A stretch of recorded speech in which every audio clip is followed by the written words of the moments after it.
swagger, straight away. And come a few tricks to the top. Uh-oh, I found love. Instead of chewing bubblegum, I'm wearing clothes I can't afford. I'm trying to look cool for a girl. Uh-oh, I fell in love. Run bands can't get enough. Might as well go to the world.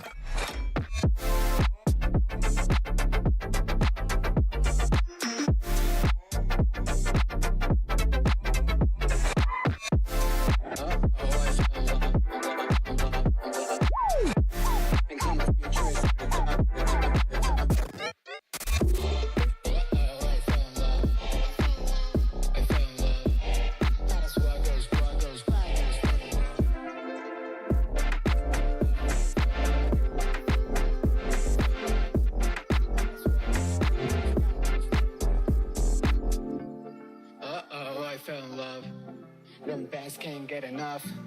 Might as well go to the world.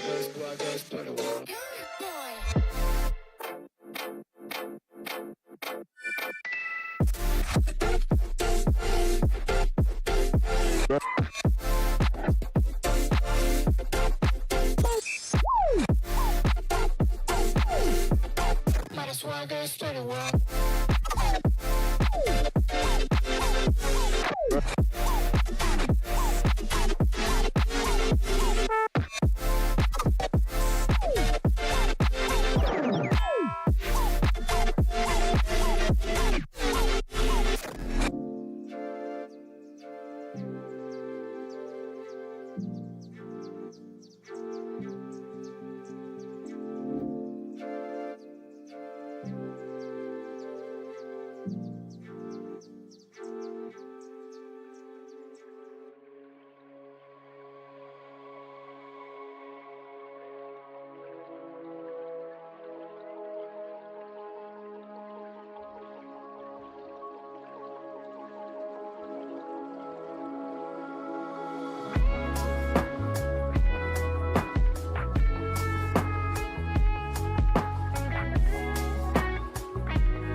Hi!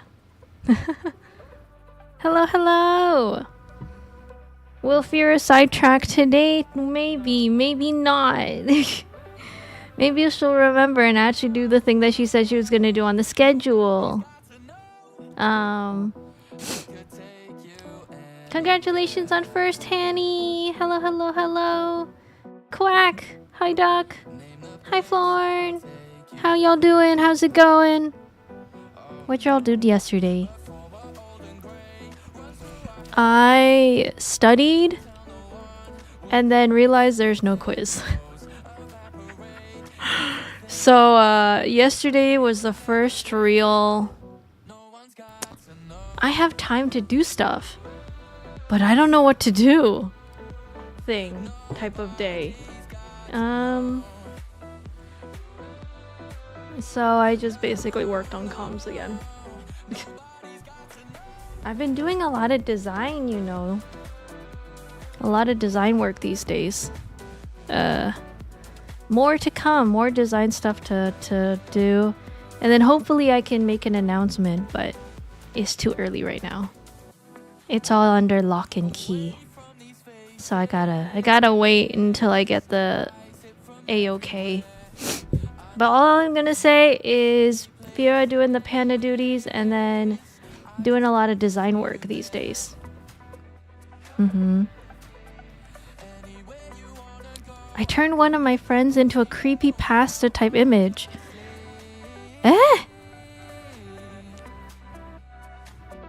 All photos and stuff I took myself. Couldn't find a good creepy image of the woods comparable to the ones I took on my camping trip. You know, that's the funny thing I'll say. Because it's not like there's not a lot of like stock photography out there. But sometimes I feel like there is actually a benefit to like sourcing your own stuff. I don't know what it is. Like, technically you could argue like, oh, if you just like use a bit of Photoshop, merge a couple things here, take out a couple things there, that you're like, oh, okay, it'll get you to what you're looking for. But sometimes using your own source of like images or own source of references actually kind of worth it in the long run.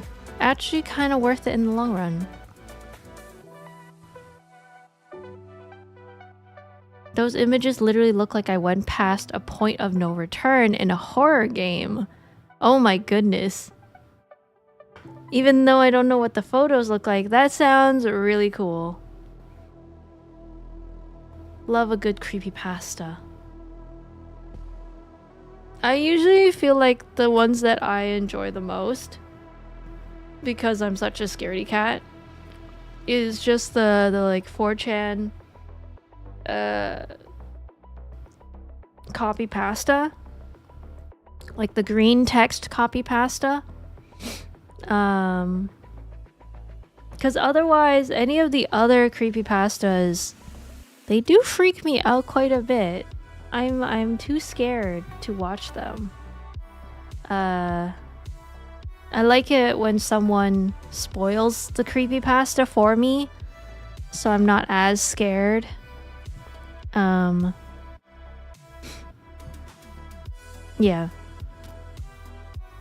Even watching the like in the back rooms type stuff, that shit freaks me out. I think I was able to watch it though, on my own. But man, there's this shot in the back rooms in one of the videos from the guy where he does such a good job of balancing that tension and that like push and pull between like what to show the viewer or like the audience, what to show the audience, and then what to kind of like pause and like slowly build. Like there's a part where, because it's from like FOV perspective, so like first person perspective, and you're like running through the back rooms, running away from this creature, and there's a very thin slit between two walls. There's like this tiny hole in the wall, and the camera manages to be very slow and methodically make it so that it looks like you're peeking into the slit, but it's like it's the same effect of like in horror movies when the keyhole is like you're locked in a room and the only way to see what's out there is to look through the keyhole. And as this camera slowly moves towards the keyhole and you start to see what's inside, what's on the other side, Usually that's when horror movies will give you that goddamn jump scare and you're like, boom, there's like an eye right in front of you. Like, to say that they're literally on the other side of the door. But in the Backrooms doesn't do that. You're like looking through the slit and it's so slow, and then it like kind of it's enough to make you feel like your heart's about to pound out of your chest, and then you like look away. It's such good build-up. It's such good build-up. In terms of filming, cinematography, it's just so well done that I'm very excited, because this guy, the In the Backrooms guy, he is in talks to make a movie, like with Hollywood people. So I think this could be a really good movie.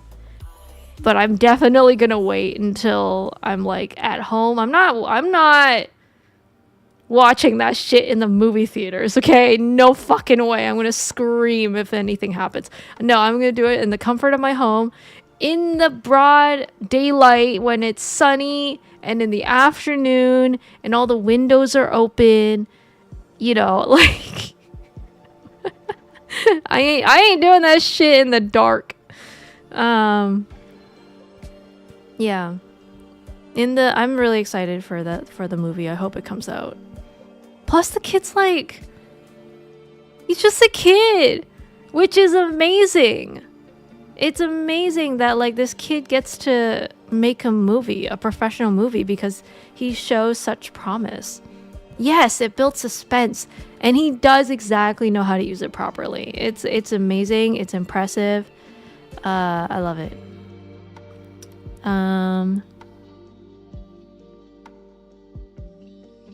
Oh yeah. Okay, yeah. You did post those in the Discord. You're right.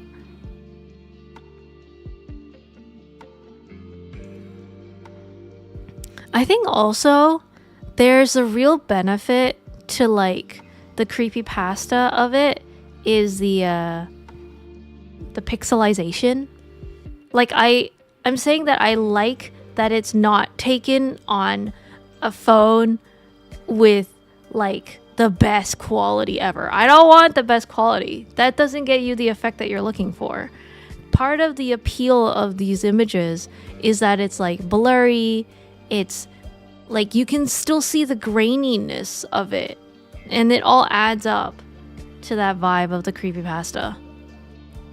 Hard to find videos like these days.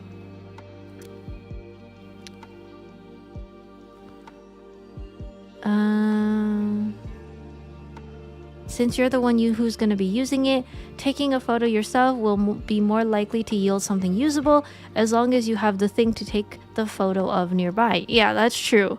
You also have that flexibility of like, oh, I just want it in a different angle. And so it's like, well, it's right there. You can just take the photo again. Take that, AI. Bet you can't do that shit.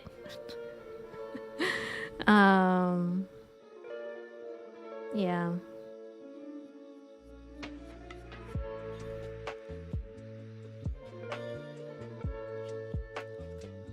I gotta get redstone if you want to go mining on the server or something. Yes! I would absolutely love to mine. Say no more. Mining is my favorite part of Minecraft.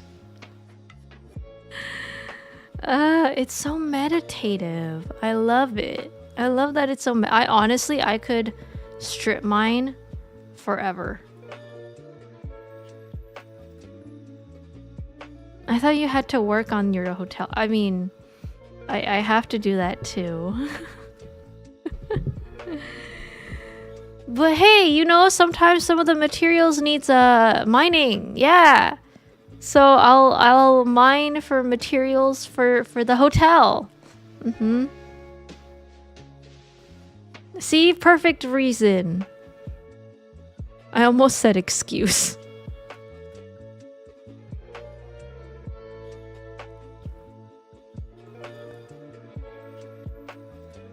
You mined the materials. It's time to be responsible.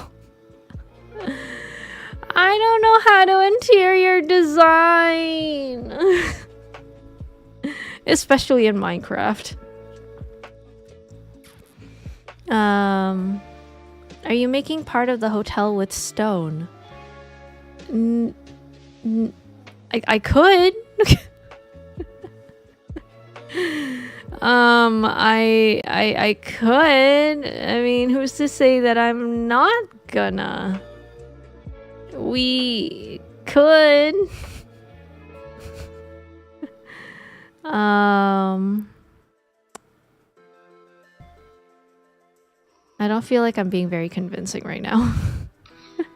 Hi, Manami. Thank you for the sip. I will do sip. We love water in this house. Stay hydrated, y'all. Go do them sips. Okay. Have you considered making a giant hole? We can all just mine out a chunk. I have not considered that. Maybe we can make a hole. I mean, didn't we make a hole with the diamond mines? We could do that. Wait. Oh, I forgot that this is where I ended up. Oh my god. Okay, hold on.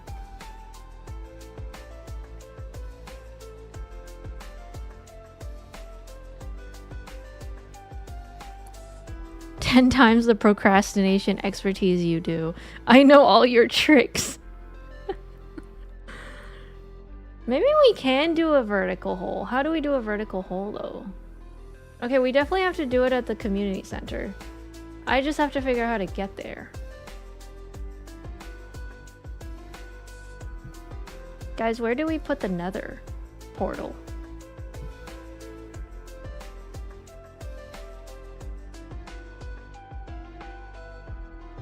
Do we know how to get to the nether? Does anyone remember how to get back to the nether? Or the portal so that we can get home? I've completely forgotten. Oh, did we not do a portal? Okay, wait. How do we get home?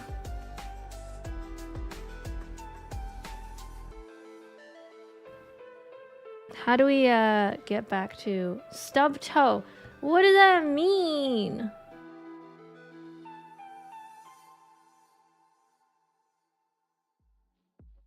What do you mean stub toe?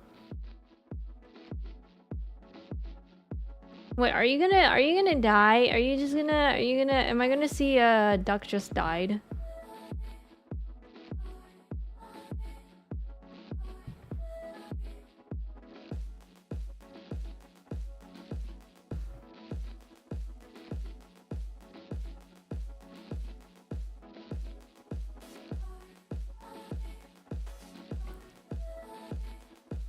Oh no.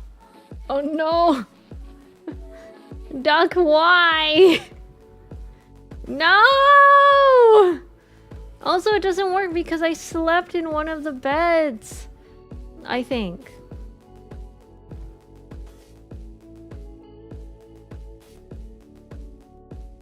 Break and replace it. Okay, I don't remember which one. Okay.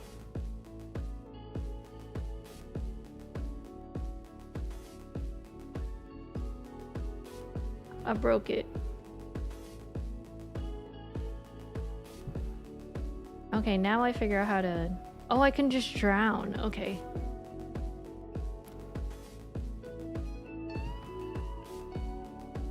This is so nice now that we don't lose our items. Okay, I'll just drown. Did you put the... Well, I picked a respawn point and then I broke it. So we're just gonna watch Fira drown. Hi, squid. I'll be dead soon. Hold on.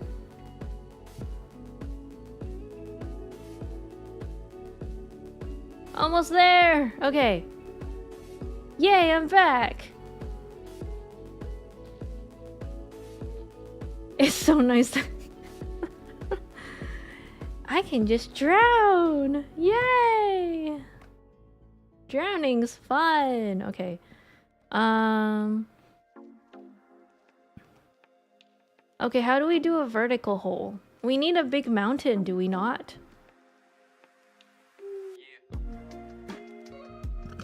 Excuse me.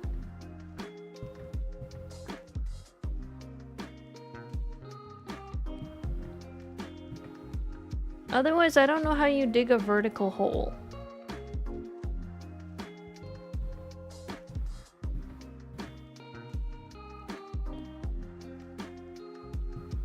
Cause then it's like, where's the hole gonna go?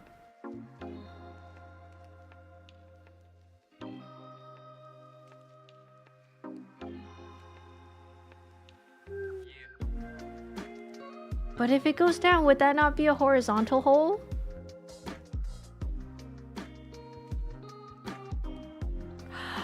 Oh, you dig down layer by layer. Oh no, Florin also drowned. Well, if we want to do that, we can do it beside the cherry blossom tree. Since we haven't used that for anything yet.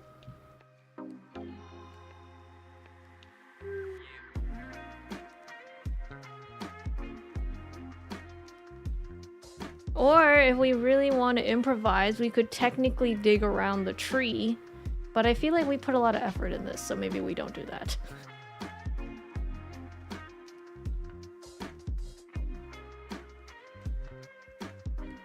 We put a lot of effort in the cherry blossom tree, so maybe we don't dig around it.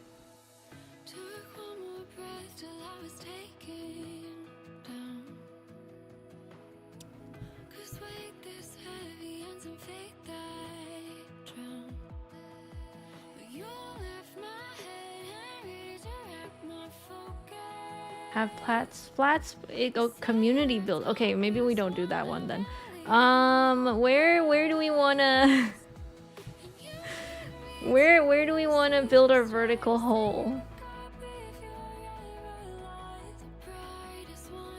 Does anyone have any suggestions?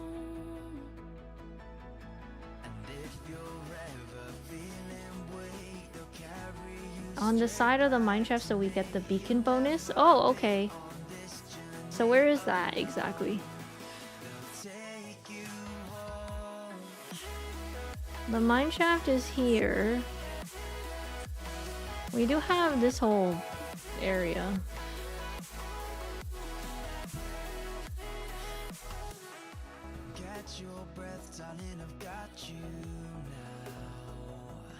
And then we can just dig and dig. And we hope we don't accidentally... I swear it's gonna get connected to this mineshaft. There's no way it's not gonna.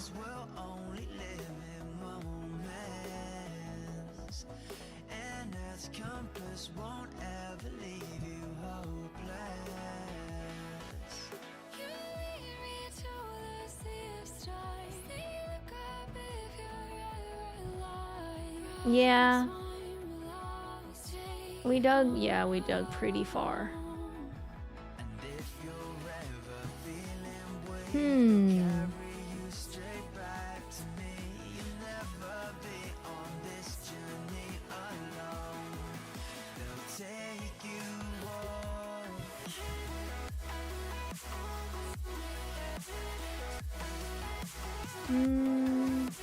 Oh!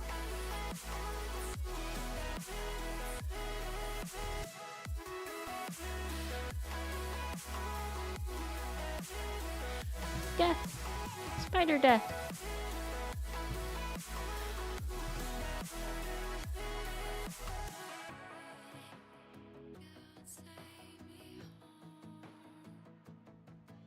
I mean, I think the space beside the mineshaft is probably our best bet.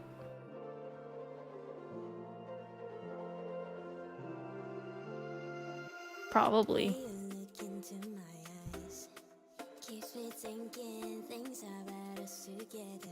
When are you gonna finish the outer shell of your base? Shh, shh, shh. You don't need to... We don't need to worry about that. It's all good.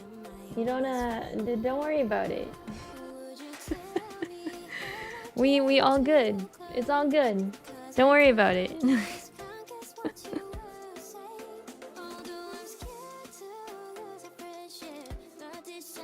Also, someone needs to illustrate what a vertical hole will look like because I have no idea.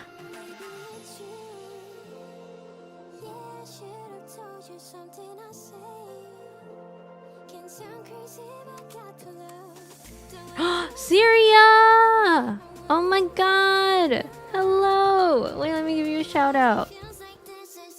How is House Flipper 2? Oh my god, wait. What's it? What differences have you seen between House Flipper 1 and House Flipper 2? And which one do you like more? And yeah. I played House Flipper before, but I didn't play the second one. Did you like it? Did you enjoy it? What's it like? What's it like over there in the new one? Ooh, skipping the first one is a good idea. Obviously you want to play the new one. But how'd it go? Did you sell houses? Or did you clean up houses? Or did you decorate a house? What them families like? And also, hi Zane! Hard not to hyperfixate on everything, but it's... Excuse me. Taking forever to unlock everything. Oh! Wait, is it kind of similar to like Power Wash Simulator, kind of?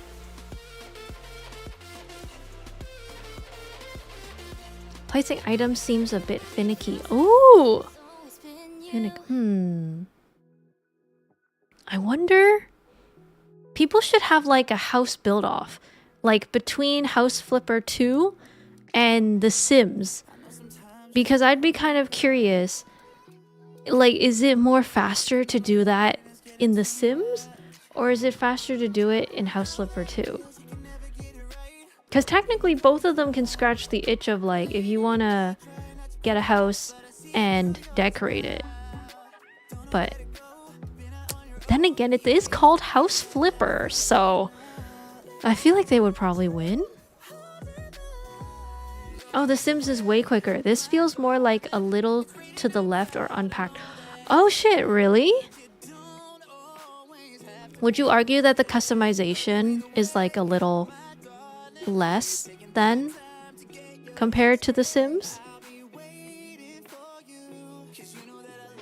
Of course, I know like for House Flipper, usually the goal of the game is like, well, I'll say this is what I remember from playing the first one, is that you get a lot of houses, you gotta clean it up, you know, pick up all the trash, clean all the windows and everything, and then make it ready for selling it for a higher price, basically.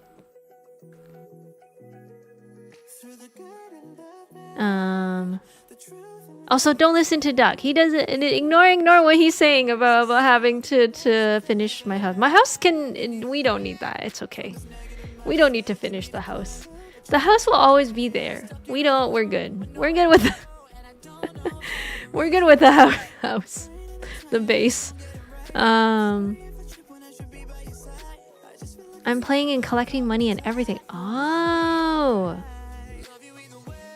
That is fair. That is fair. There is like two different objectives. Because Sims, you're like more so working on the human interactions and the relationships and stuff. And the house building is part of it. But it's not like the main thing. Whereas that is like the main thing in House Flipper. Oh, also, I forgot. You feel free to raid and run if you need to. I know streaming can be exhausting and tiring. Get in that stream aftercare. It's all good. And also to the raiders, hello, my name is Sulfira, the Celestial Red Panda. Currently we're playing Minecraft in my little community server, and I believe we want to dig a hole, but not the same as this hole.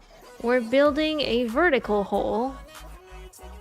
And I don't exactly know how it's supposed to look, so I'm having my members start it off so I know what I'm supposed to be doing. Fira yearns for the mines. But we're slowly running out of space to mine. I think. Slowly. I put a bad example of the difference in the Minecraft channel. Bad example. I cannot argue with the description because my question then will be, what's the difference compared to this one that we have? Is this not a vertical hole? That just happens to be horizontal too? Or are we doing like the Markiplier thing? That's my question. Are we doing the Markiplier thing? Like how was playing that like dig a hole game? That was technically kind of vertical. Don't we need stairs?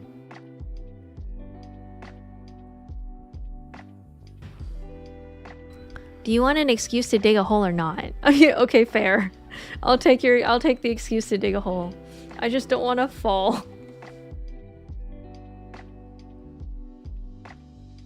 Oh boy.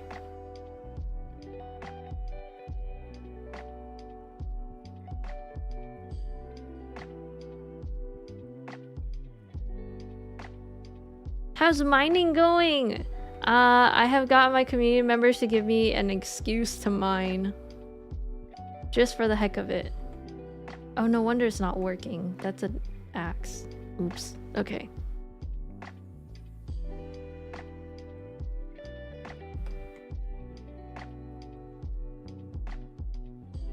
Oh, hi, Duck. Oh yeah, you can do the top. Y'all can do the top. I think Floren's done the base of it for us.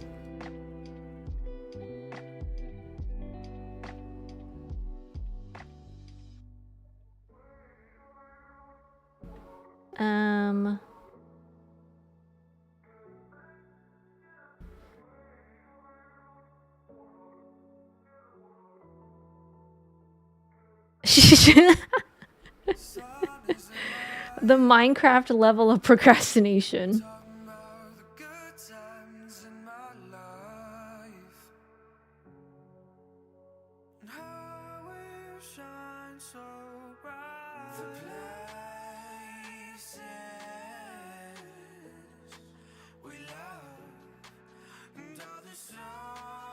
We did dig too much. We dug so much.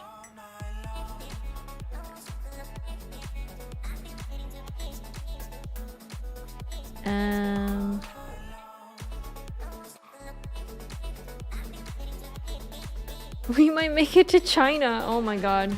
We might make it to Australia.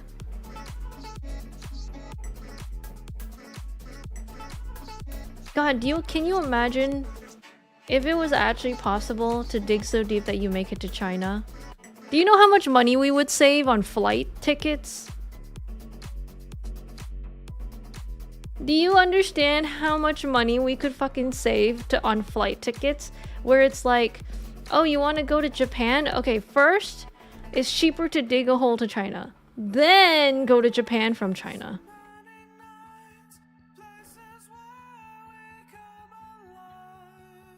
Like, that would be so efficient.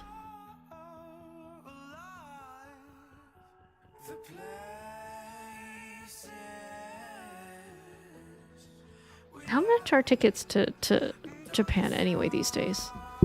Okay, let's just say we're flying Air Canada.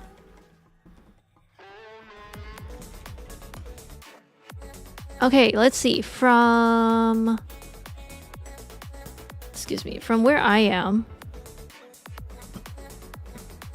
to Tokyo, Google's telling me it's 2,779. Great, cool. Love that. God damn. Oh, okay, here we have flights. Google's travel flight thing.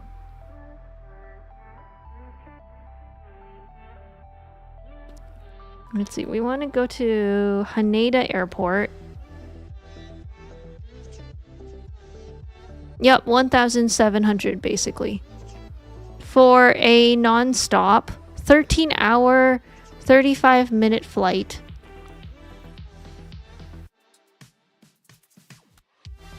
Why is it more expensive if you have a one stop into... Where is this? Vancouver.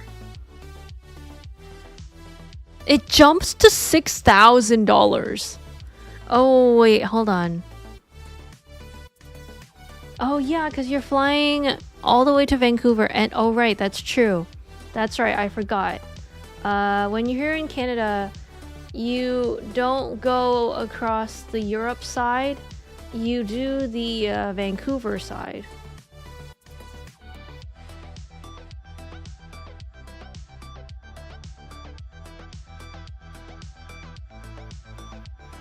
I forgot about that.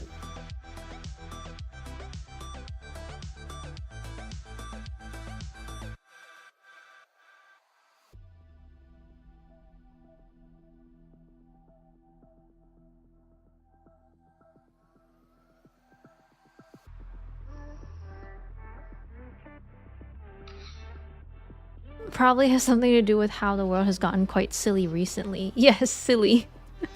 Thank you for the sip, Manami.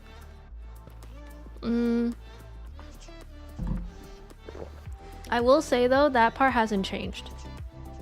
It has always been when you want to travel to anywhere in Asia, particularly East Asia from Canada, it does usually mean that you are going across the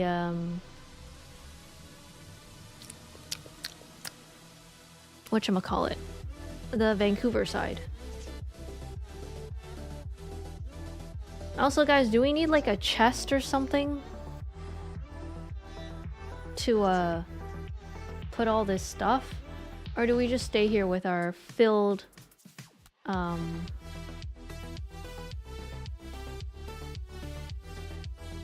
inventory?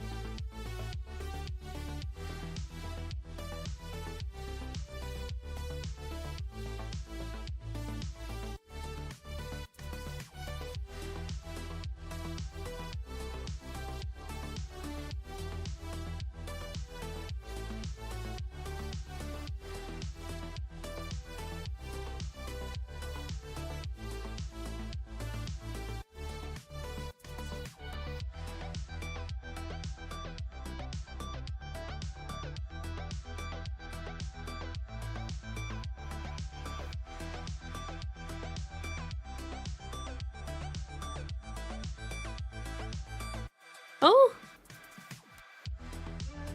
Oh my god.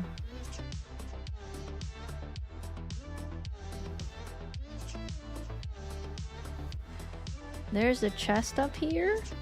Oh! Oh wow. You're right, there is a chest up here. Oh shoot, I forgot to put away all my stuff that I got from our journey. Okay, let me go back real quick. You found buddies. Oh. Oh, friends. Oh my god, friends. This is one of those the history will say that they were best friends. I think, because I see at least 2 in there. Yeah, there's 2 zombies. History will say they were best friends. They could be a couple. But yeah, give me 1 second. I'm gonna go... Oh! 3! Oh my god, I didn't know zombies were so progressive. Look at them being polyamory. That's so sweet. Ah, let's go. I love it when zombies are bucking the cisgender trends.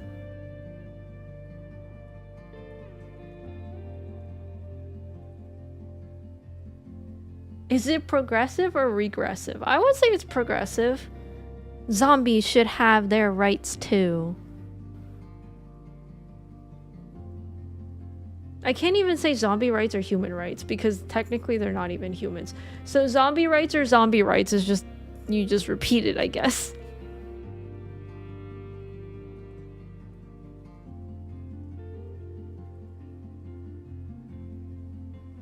Also, when the zombie apocalypse inevitably takes over, I just want them to know that I fought for their rights in hopes that they don't kill me. I feel like that's a fair trade.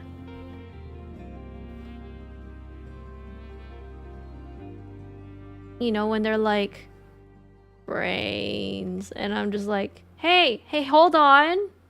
Before we decide to rip my body in half and consume it for sustenance, let us remember that Fira fought for your polyamory rights. Let's not forget. I championed their rights, their queer rights, because I believe they deserve them too. I think that's gotta count for something, right? That's bound to count for something. Where did I put the bookshelves? Oh, here. Yay, bookshelves! I maybe have enough to make a library soon.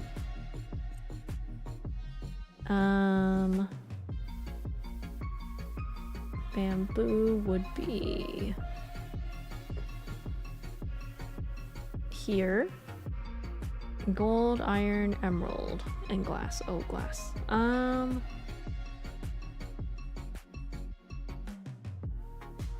Glass. Block of lapis lazuli.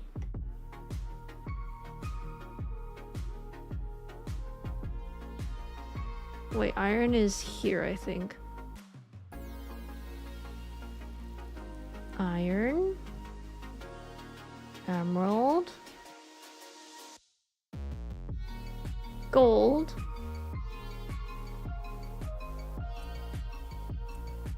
Water bucket. Oh yeah, I had one that was just buckets.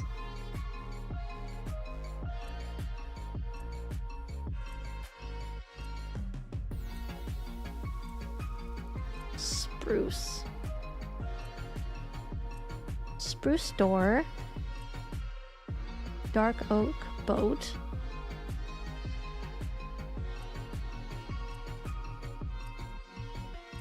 Oh, and dark oak planks.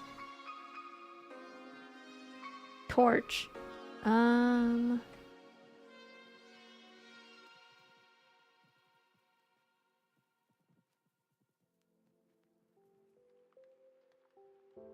and arrow. Oh yeah! Wait, hold on. I have spectral arrows. Which I do wonder.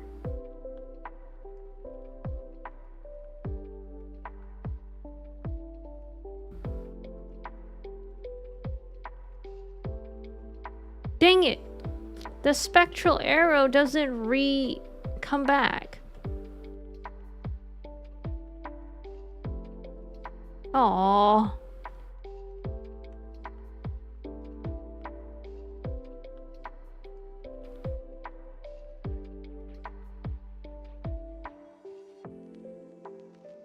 Okay, it does for this one though. They make you see people through walls if you hit them. Whoa! That's cool.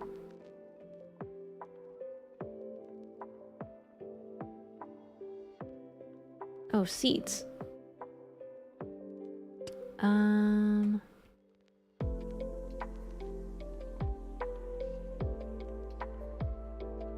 Okay.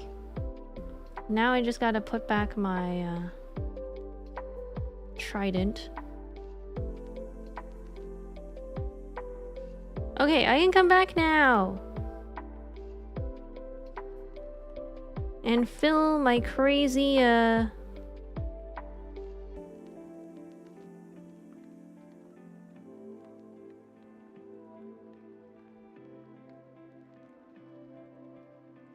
maybe I need space for this.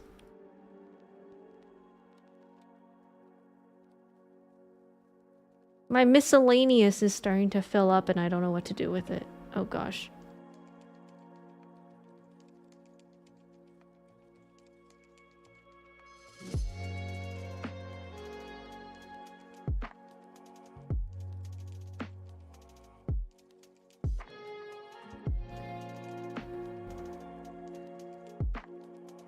I'm just gonna go back manually.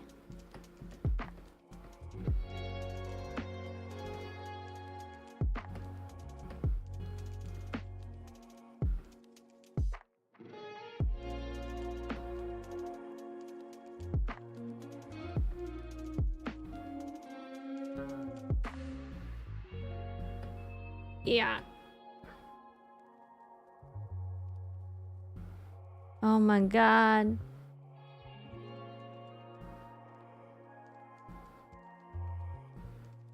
The huge ass box of crafting table, the crafting table box.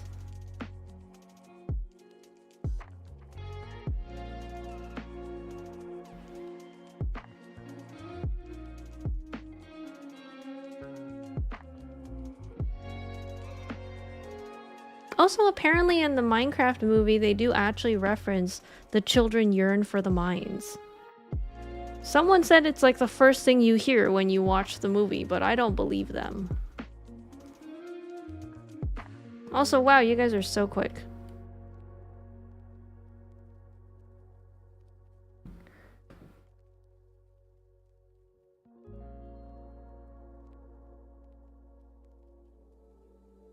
Is it? Yeah, it's literally the first line in the trailer. I don't know if that was true though. Wait, in the trailer, but in the movie though. Is it the first line in the movie?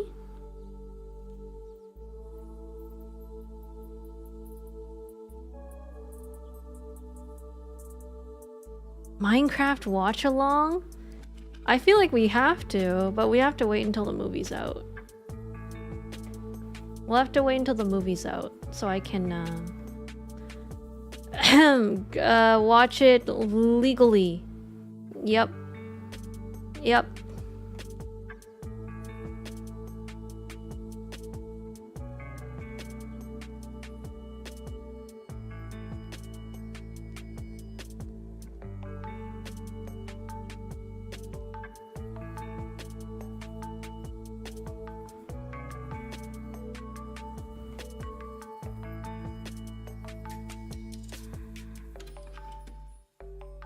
Minecraftmovie.mp4 on my desktop. Oh, I'm just holding onto that for a friend. Yeah, they gave it to me.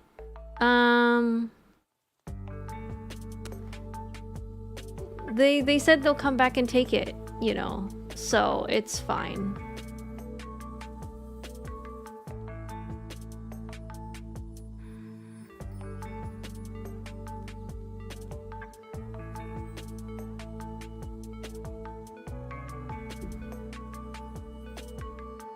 Also, hi Random!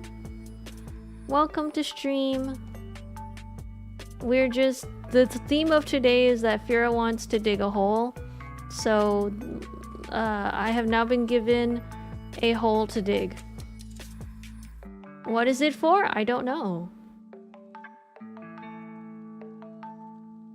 I actually don't know. But it's a hole and that's what matters.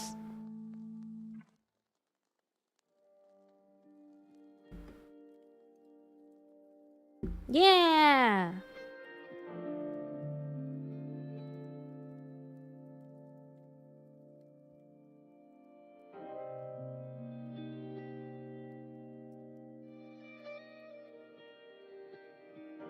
Whoa, things are glitching.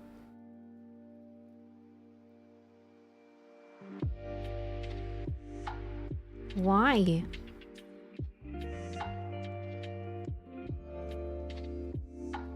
Stream health is fine. Is my internet not fine? No? Okay, I don't know. I think blocks were just glitching for some reason.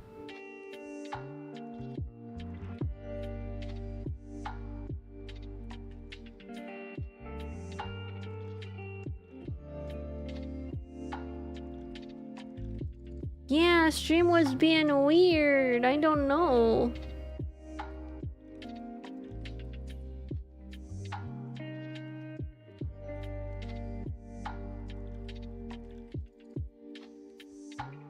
The second I start seeing the blocks kind of like disappear and then reappear, then I was like, Hi, show you. How's it going? We're just digging. We are all just digging a hole right now.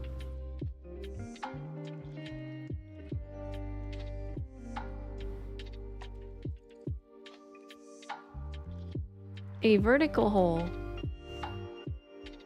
Don't know how far. Just doing it for the meditation, I guess. The meditative aspect of it all.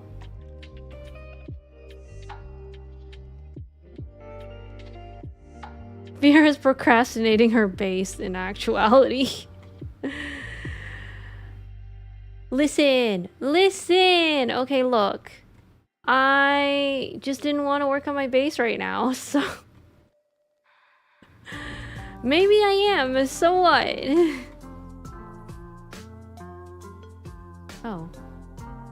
I was gonna like say, does that creeper want to help us with the building?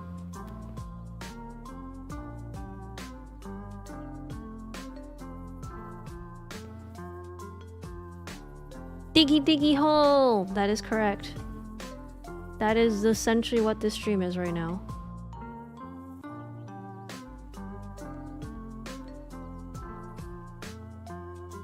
I don't even have a house. Ow! Buddy!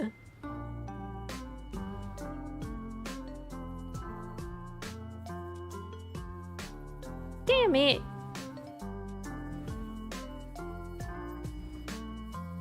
We very quickly made it to the bottom. We can play diggy hole, but I think it'll be annoying after like the 100th time.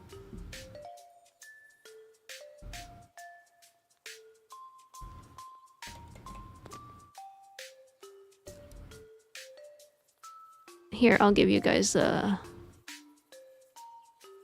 do the original one by the Yogs cast. I think that's what it's called.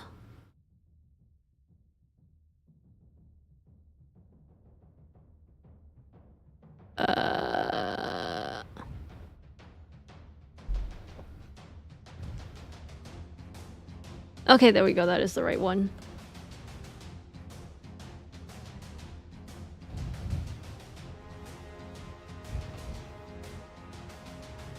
No, you cannot bite my ears. Ears are off limits. Ah!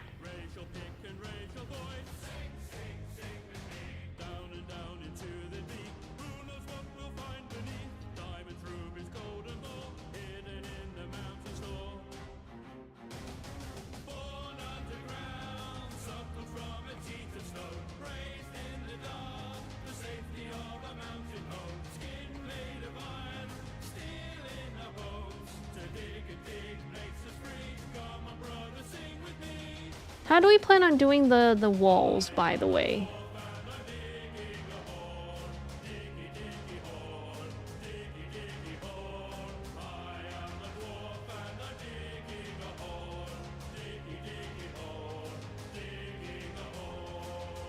Like, are we gonna fill in the holes? What are we doing? I don't know how to... How do we want... Oh, are we gonna fill them up?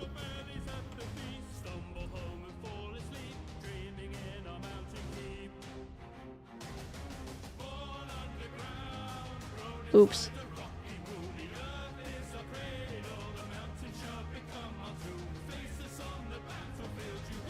There we go. Oh, okay, we are filling it up. All right. Heresy.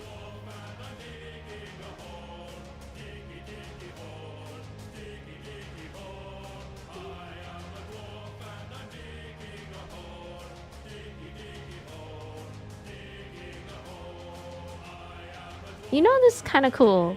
It's like looking through a telescope.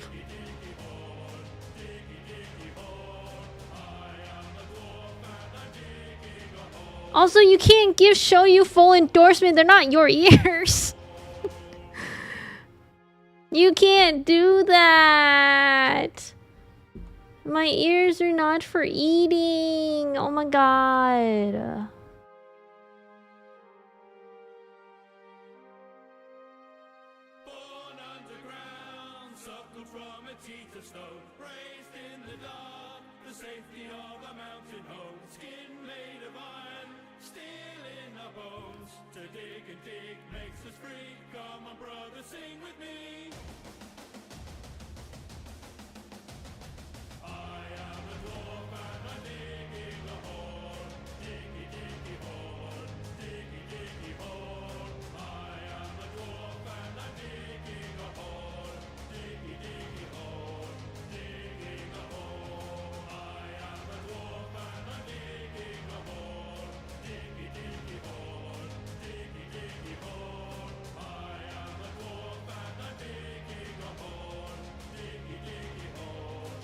Okay.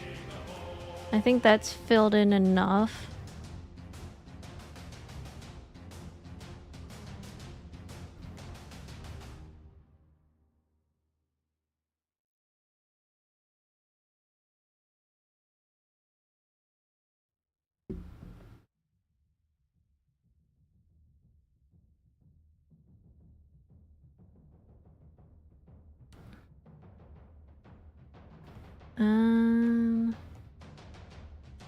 Holy heck.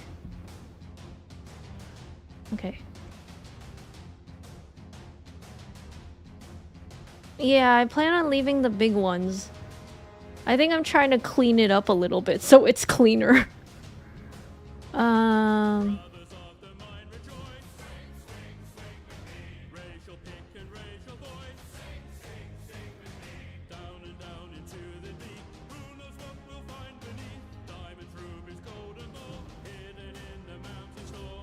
There we go. That'd be cool. Yeah, this is cool. We hear we just see the random holes that we've dug.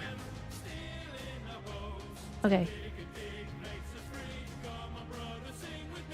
Do I hear Diggy Diggy Hole? Yes, you do. Why does everyone know this song?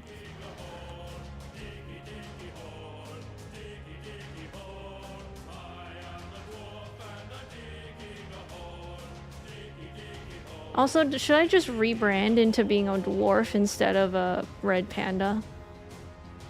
Is that my true calling?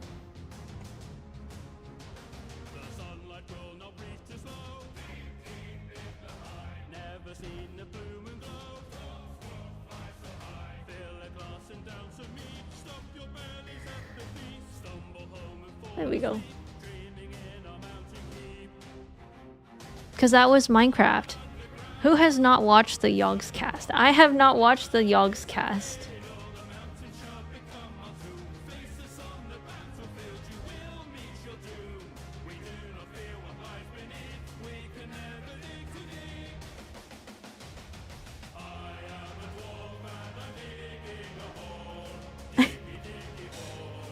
Wait, what do you mean short for a dwarf? Wait, also... Is that offensive? I don't actually...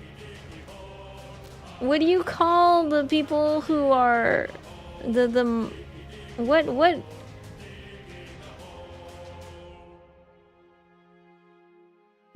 Is that okay to say?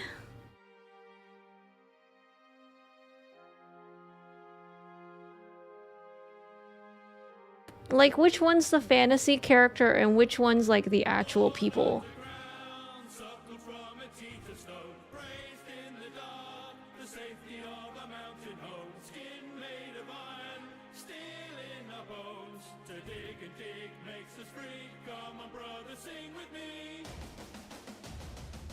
Oh, gnome!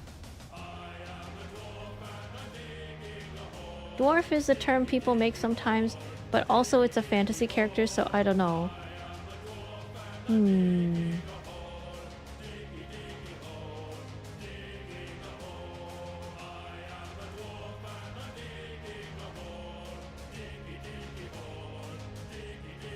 I do feel like within... Dwarfism is the IRL condition, dwarf is the fantasy character. Okay. I think as long as we can identify that, then I think it should be fine.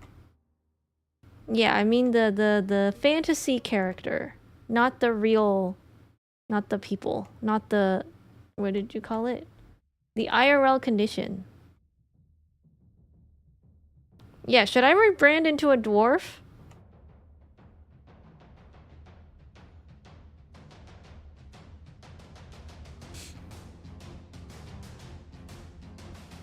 Also, does Minecraft also go as deep as... Wait, hold on. We know how far it goes.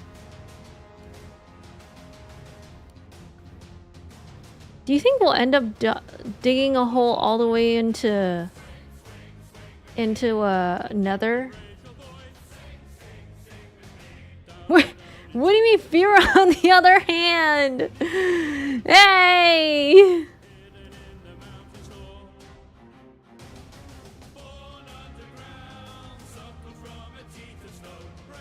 Wait, you actually managed to make a ladder all the way to the bottom? Oh my gosh.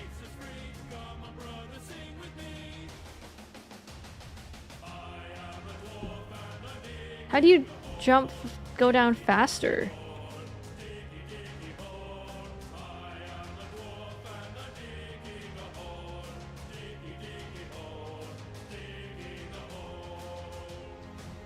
Oh, that's stuck. I almost shot at you. Oh, what? How did you even get there?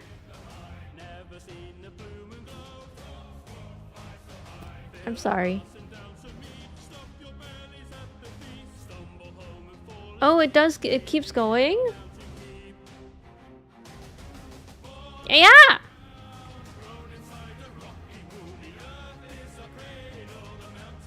I saw that.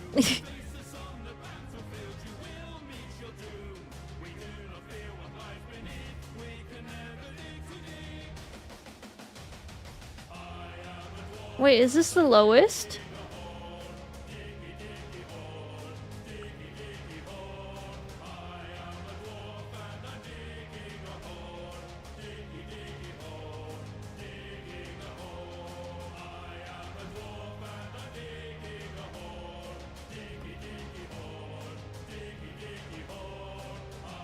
God damn. That's bedrock. Oh.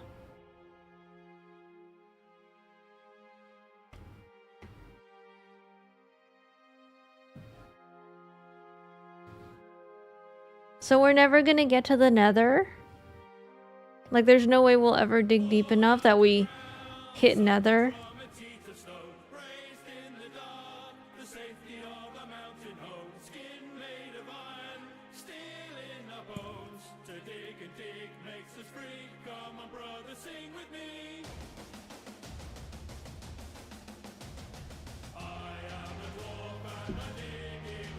Ah! Dang it.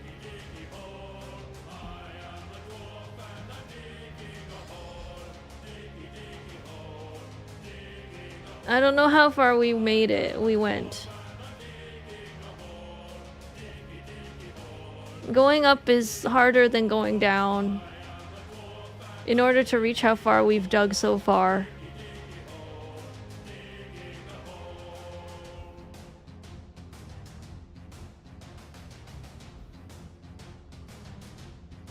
Oh wait, you can pause. Okay.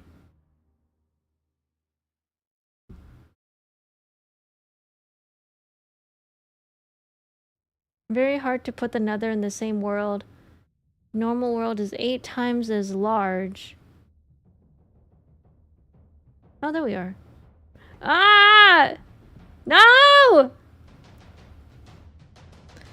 Guys, I don't know how to get back to where we dug.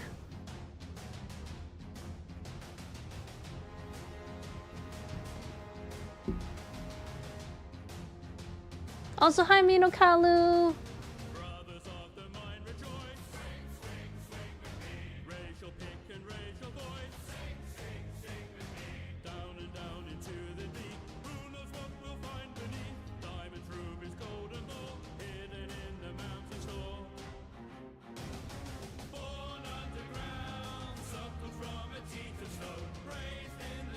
Just hold space?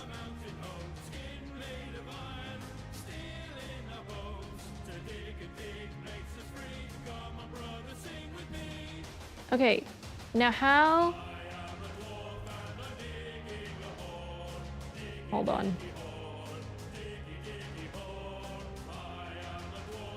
Okay, there we go.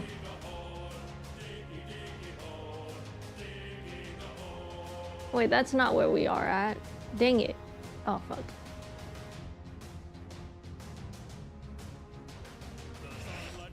Ah! No! No! Fuck.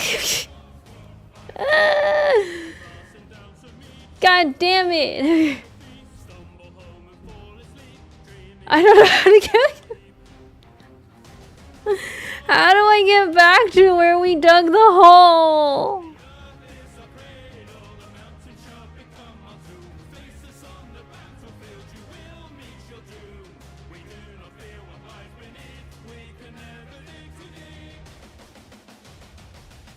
I didn't! I didn't fall on purpose. Also, I'll be right back. I'm gonna go pee.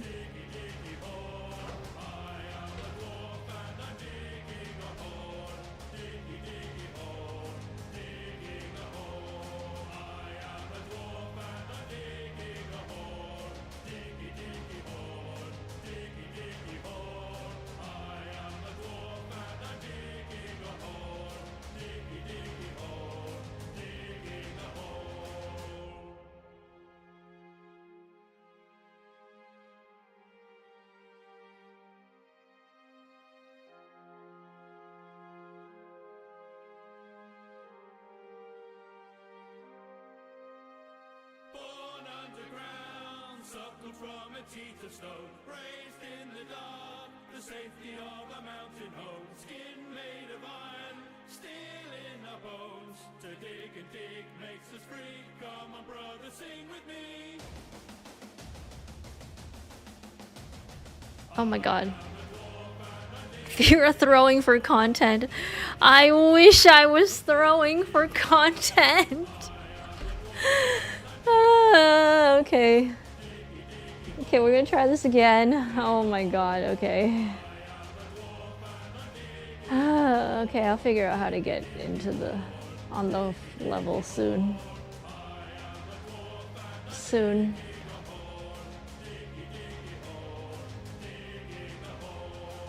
But also I have a lot of stone I should probably put back. Oh, diamond!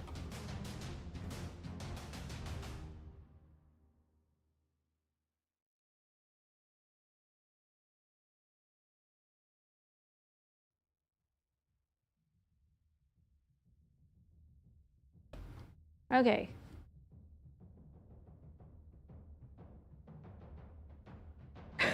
Wait, is the waterfall because I'm so shit at this?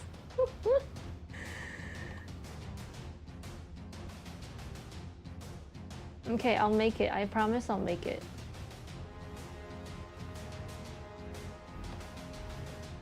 Oh wait, right. It's supposed to be here. Yes. Thank you, Floor.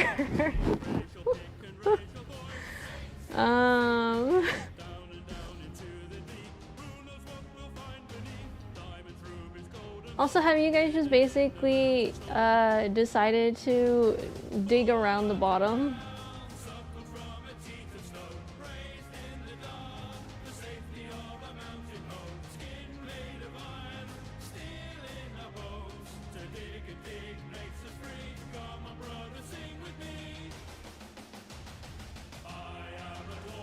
That is true. Less chance of falling to death.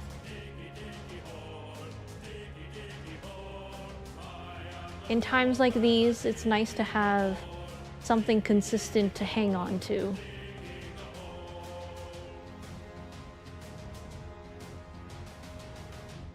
Oh my god, this is so loud.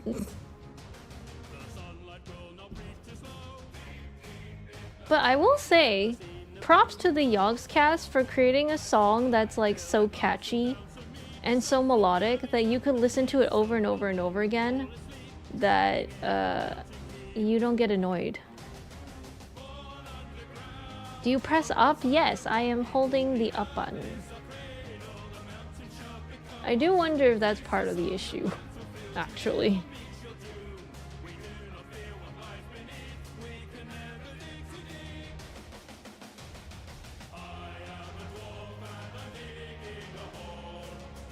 I did learn too that you could pause, you could hold shift though. Oops. Has the first play ended yet? Oh my god, bro. I have it on repeat. I have it on repeat, so we definitely passed the first play for sure. Don't you worry about that.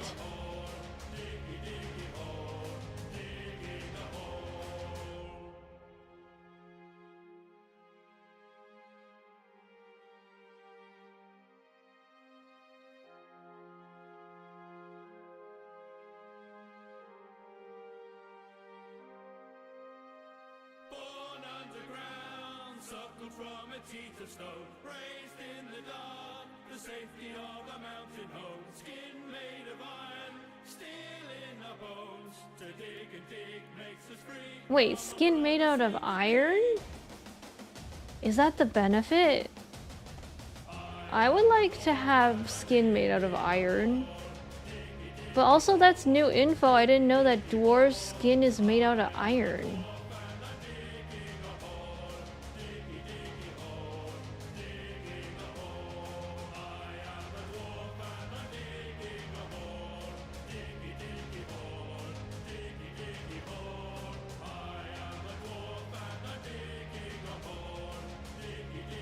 Wait, okay, do you guys want me to find a playlist that's like... Maybe it's a metaphor. You know what? That's true. Do you want me to find a playlist that's like for digging in the mines?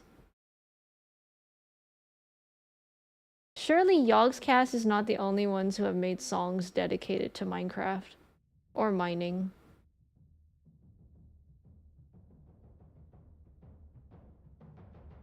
Also, that's a good question. What does happen when your skin starts to rust?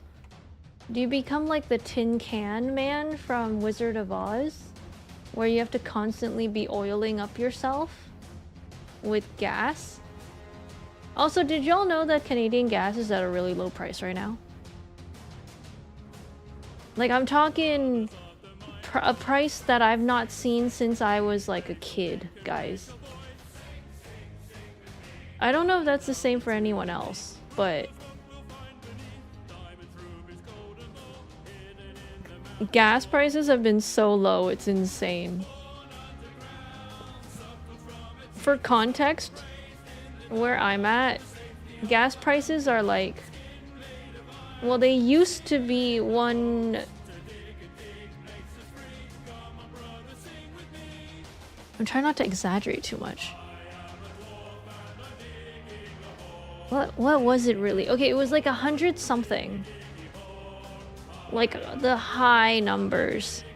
187, 186. Like that was the number that was on the gas station things. Now it's like... No, wait, no. Okay, lowest is that it's like 97, 98, 96. That's what it used to be when I was a kid. That's the number that it's almost gonna go back to.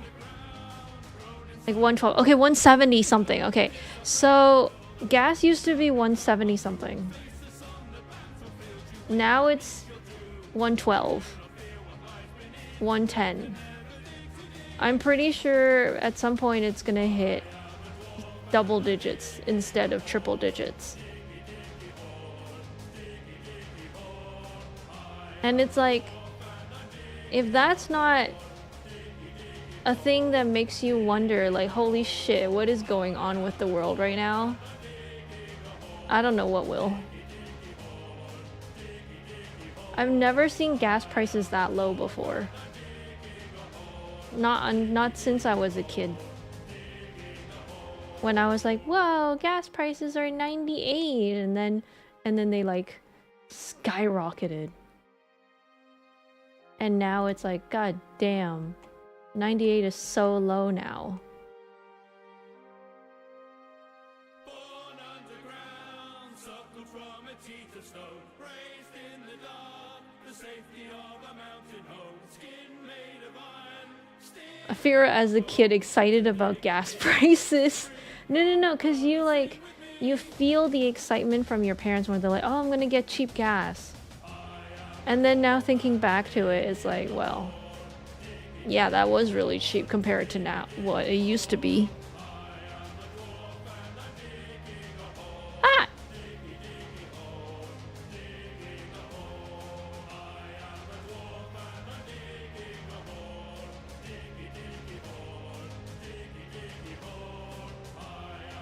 Sounds like a lot though. I guess, yeah. Gas has been expensive. You know what, to be honest, I don't know whether it's like it is actually that expensive or not. Remember, I don't have a driver's license. Well, no, I do for identification purposes, but like I don't drive. I find it quite comfortable to use transit. Public transit.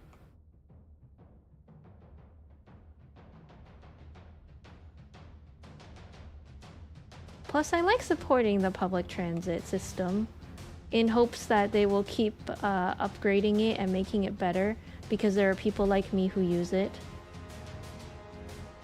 Gotta support your local transit systems, y'all know. brothers of the mind rejoice, racial pick and racial voice, down and down into the deep, who knows what we'll find beneath, diamonds, rubies, gold and gold, hidden in the mountain store. Born underground, suckled from a teeth of stone, raised in the dark, the safety of a mountain home. Gas over here is like $3 a gallon. Is that a lot? I don't actually know. Is that a lot? It sounds like compared to us, that's a lot.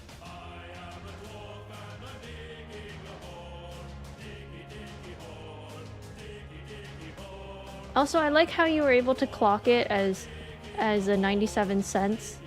Whereas for me in my head, I'm so unattached or so detached from the gas mentality that I just look at it as like a number. I don't even see it as like $1 something. I see it as like 173. That's not $1.73. That's 173. What's the unit? I don't know.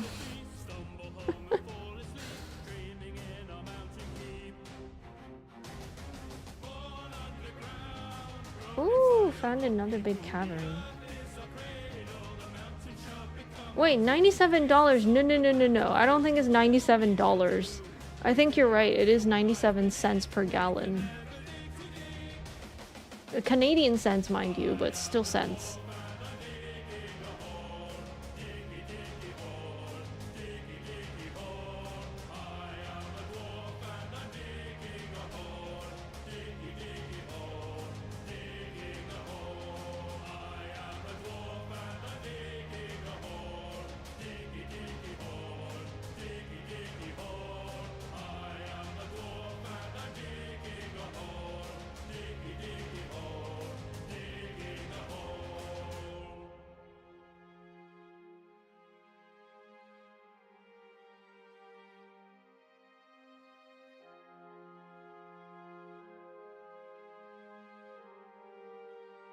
I think I found another opening.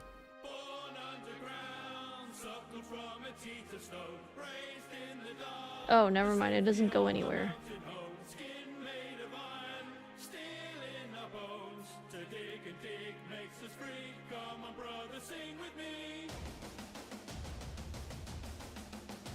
You know they never cover filling in a hole in this song. What about those of us who are trying to do a good service to the people and we fill in holes instead?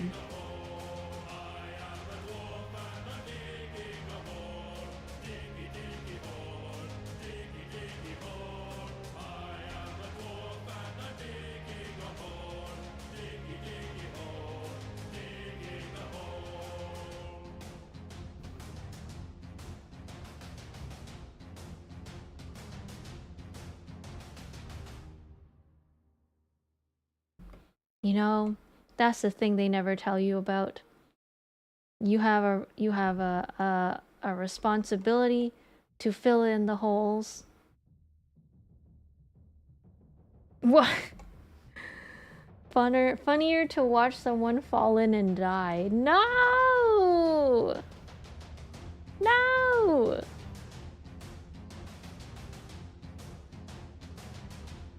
I mean, I know we're gonna dig this part out eventually, but still.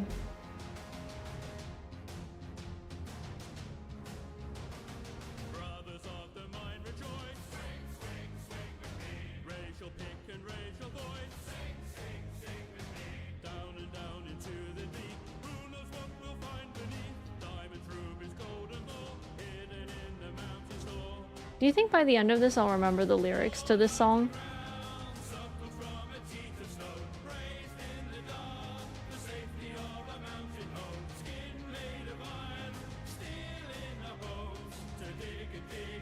Oh my god, duck.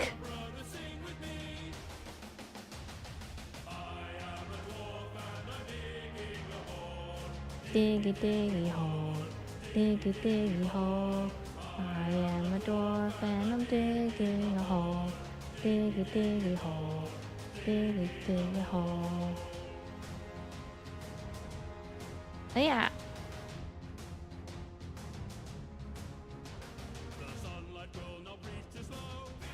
Dig, dig the hole. I don't know what they're saying. Dig, dig, dig a what?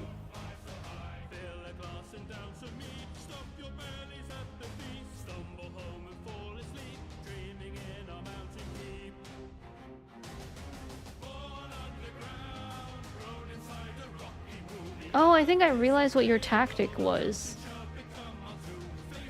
You're just taking one column and digging all the way down. That's a smart tactic.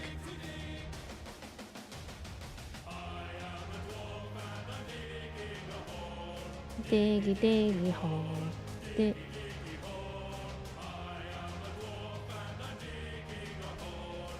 Also, what is that accent that they have?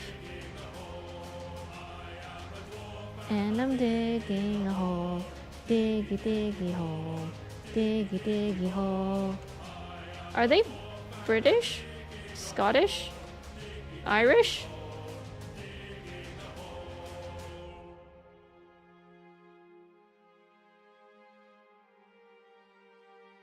Is it a Viking accent?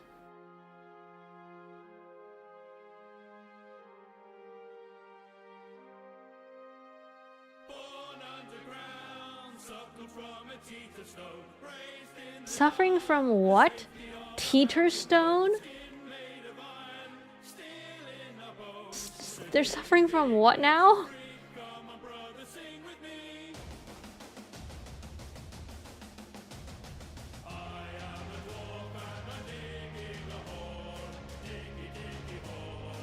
Diggy diggy hole. And I'm digging a hole. Dig diggy hole. Digging a hole. I'm a dwarf and I'm digging. Oh, suckled on a teat of stone. I was like, sorry, what are they suffering from? I was like, God damn. I mean, I know mining is a dangerous job, but wow, we're really going in with being aware of the dangers, huh?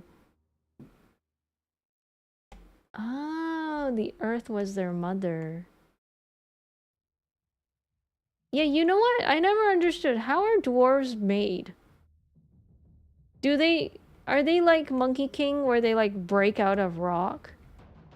Like an egg, but just they break out of a rock?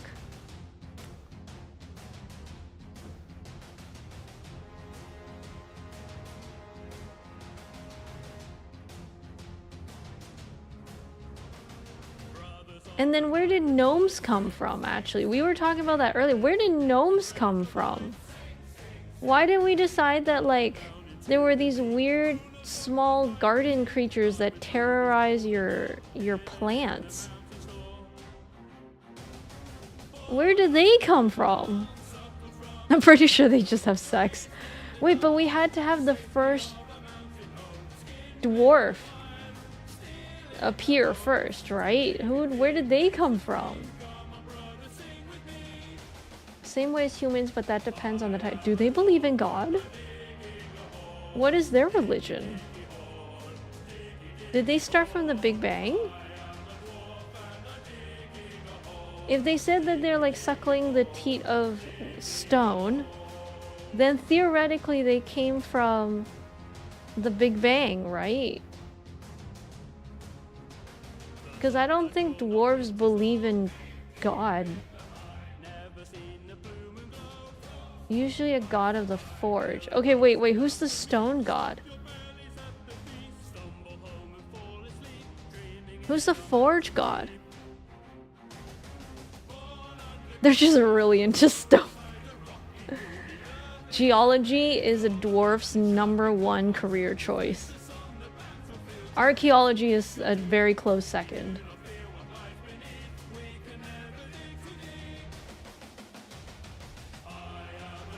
They're stoners! Mother Earth is technically Mother Earth is a goddess. She is a goddess. But I don't think that's what they're referring to. Because to be born from Mother Earth, that would mean they have to be birthed from like a seed or something. Like a plant. Oh yeah, that's true. Blacksmithing should be one too. Fair. Actually, yeah, that's what they are in like the fucking Lord of the Rings, right? They're blacksmiths.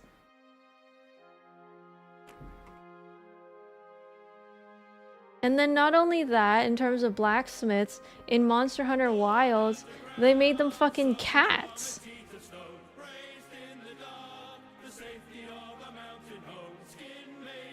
Wait, what's it like to be a dwarf and then own a cat as a pet?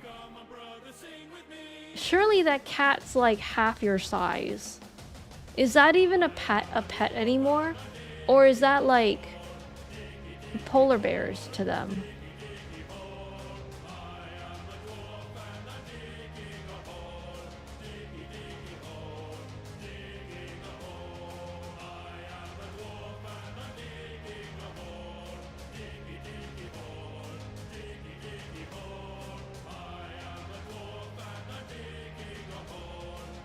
Because then technically you could argue to a dwarf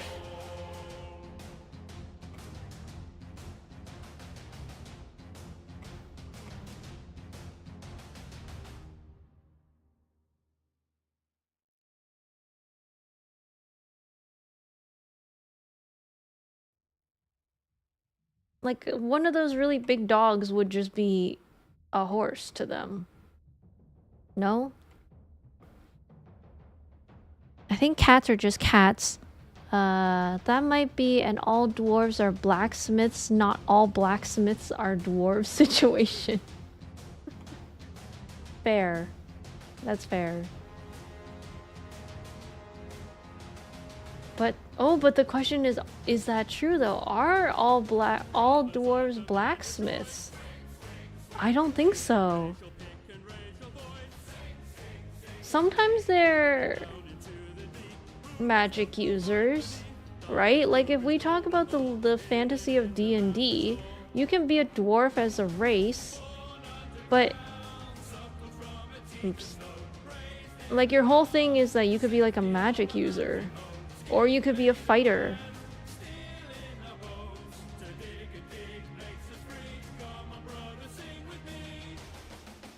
When you start blacksmithing, you don't become a dwarf. I'm pretty sure that's something you made up just now. Dwarves in D&D? No way, I did not make that up. I think... Damn, all this mining and I haven't really filled up my entire... Okay.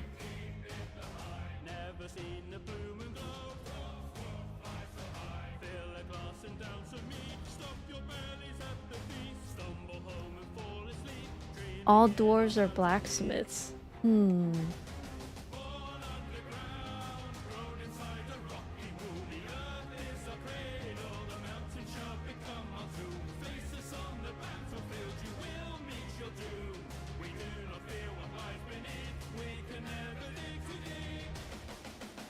trying to hear the lyrics because I think at one point they do talk about how they were born. But I don't think it's how we think it is.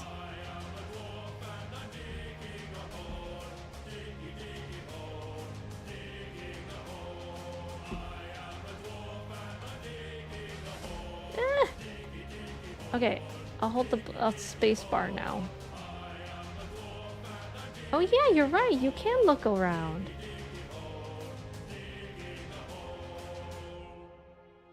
This does seem a lot safer though. At least for me anyway.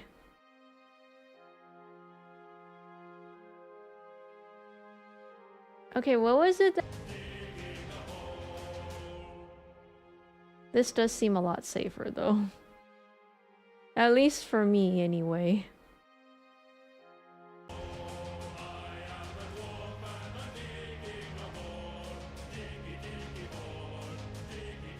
Damn, we're gonna need more chests. Oh! Did stream die? How'd you manage to get first again? Well, congrats on first.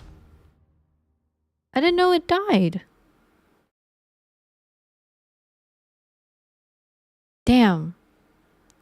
My stream health didn't tell me. Okay.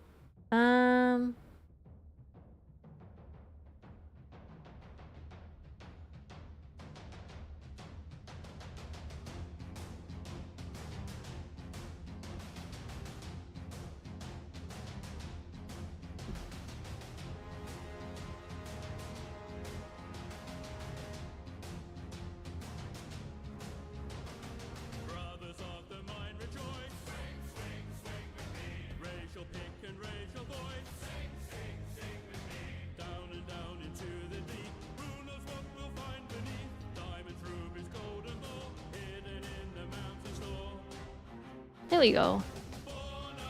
Fira will get sidetracked. No! Why do you think I will get sidetracked? Also, hi SM. You have so little belief in me.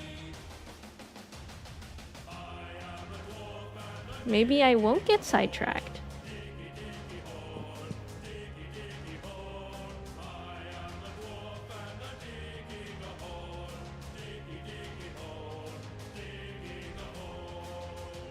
It's not sidetracked if this is the main goal. Oh wow, it did restart. Oh my goodness.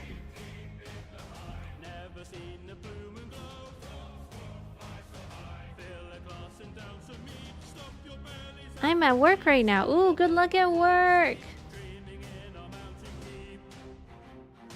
And thank you for popping in during your break. I hope you have a nice break. Get in that snack. Get in a meal if you can. Eat. Enjoy the diggy diggy hole music in the background, I guess.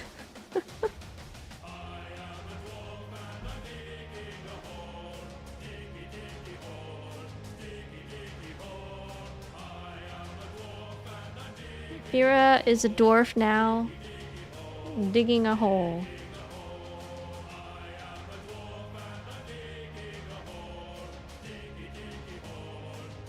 It is really fascinating how Minecraft can be so fascinatingly and like such a good game. And really all it is just blocks and nothing else. It's just a lot of blocks. Born underground, suckled from a teeth of stone, raised in the dark, the safety of a mountain home, skin made of iron, steel in a bone. Raised in the wait, hold on. Raised in the dark means that dwarves are also blind as a bat. Because if you're raised in the dark, that means your eyes do not have the ability to get used to the light as fast as you possibly could, as you normally would, as if you were someone who has, like, born in the daytime.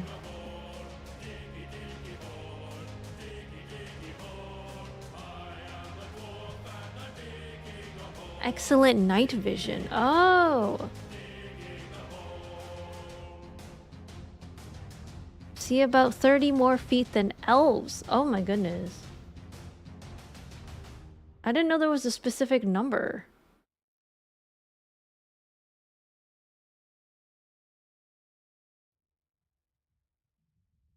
Oh.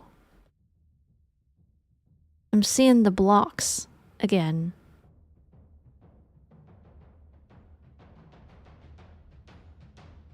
Stream might be a little bit laggy.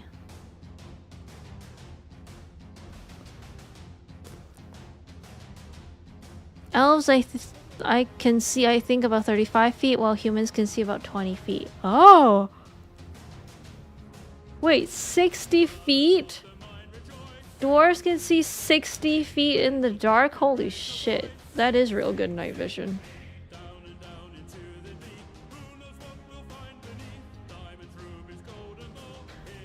Wait, then could you argue that dwarves' best pet is like a fucking mole or something? I mean, and bats, but moles also are an underground animal and don't... And also, wait, they're blind though. Moles are definitely blind and did not develop good night vision.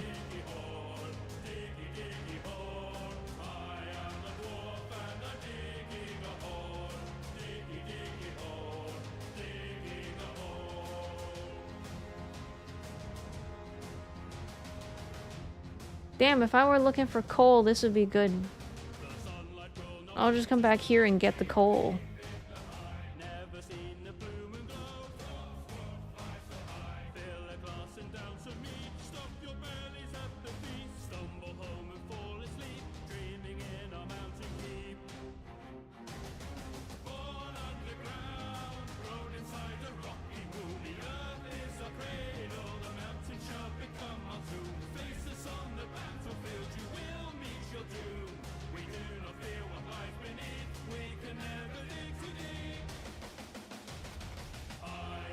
Also, I think dwarves researchers would do well in researching antholes,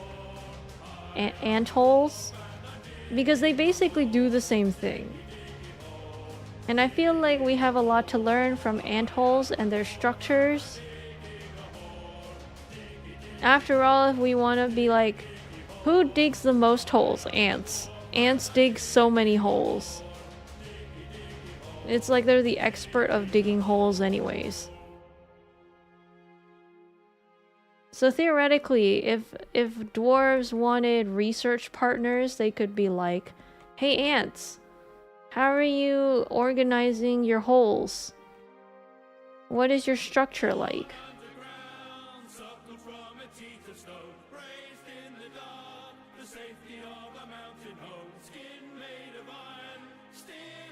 Because even though ants dig holes in dirt, that's no different from dwarves digging holes in stone.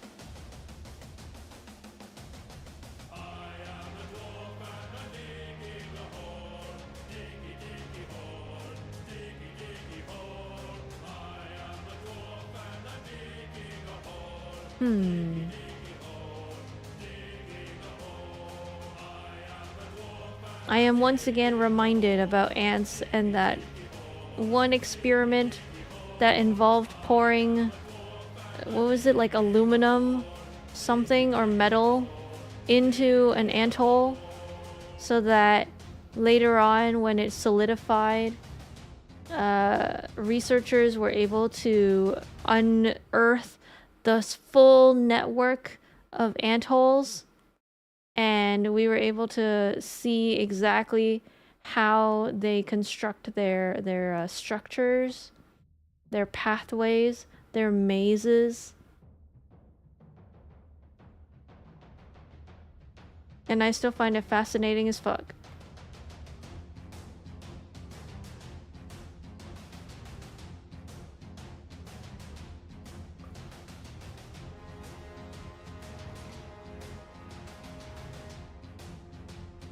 Also, you know, the real feat is that I can play Minecraft without getting motion sick. How does that work? Although there have been times I have gotten motion sick from Minecraft. More so because of building. And that I was doing a lot of perspective changing.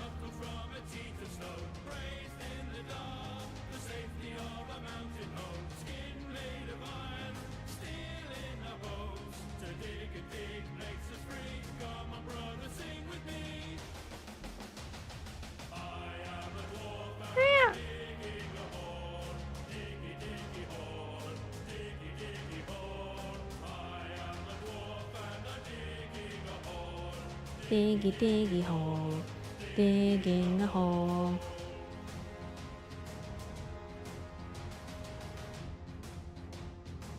I'm gonna start asking you guys, are you guys sick of this song yet?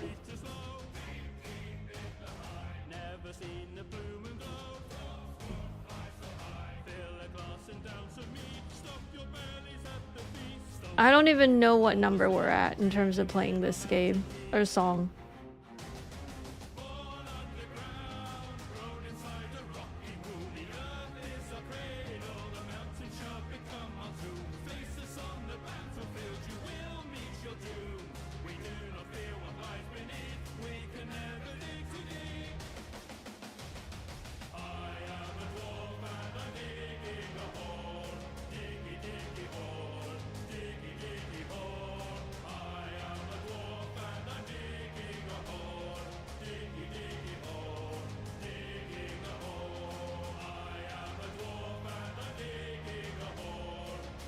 Holy crap. That hole is getting smaller and smaller.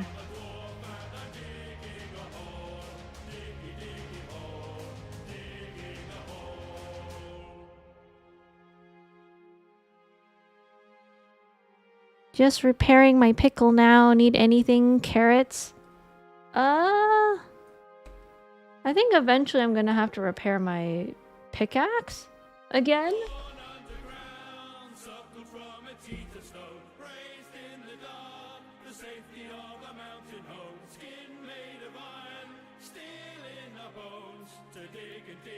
Oh wait, this doesn't break, so I can just keep using it. Okay, never mind.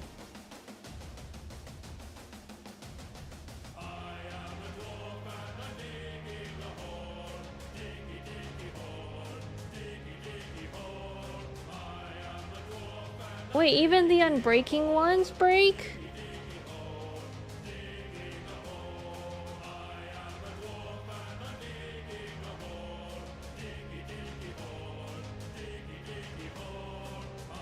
Yeah, I would say it's close to breaking soon if we're gonna go by the bar.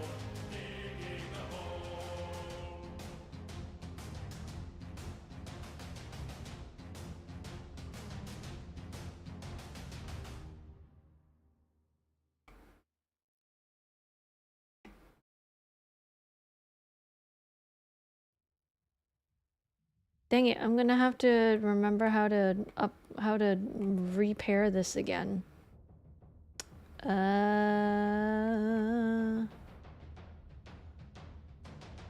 What was it again? You just merge it with another diamond pickaxe? And then the stuff transfers over, I think.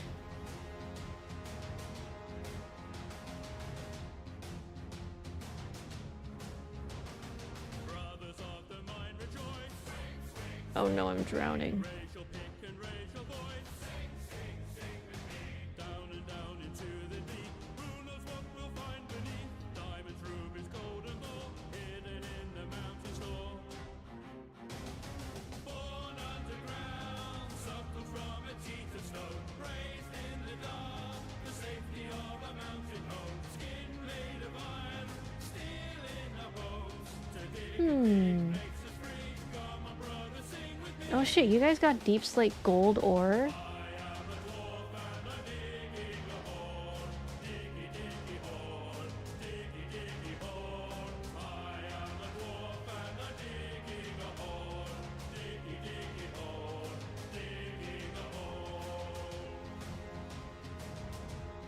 I'm gonna bring some back so we can get the ores out of these blocks. The sunlight will not breathe too slow.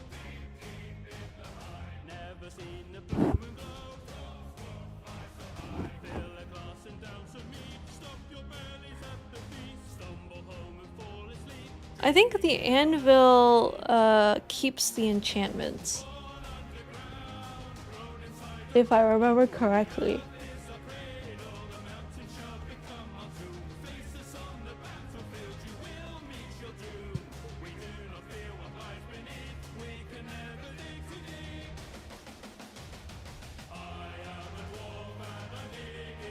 I think I have enough XP for it.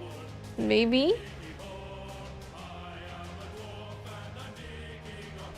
I am almost at 40.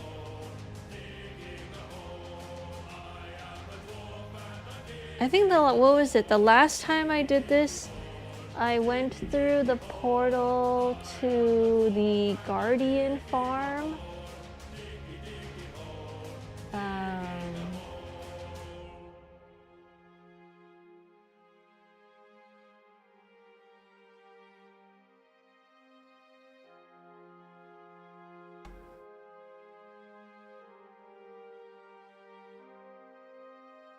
Born underground, suckled from a teeth of stone, raised in the dark, the safety Gets more EXP every time you use it. Mending is far more efficient.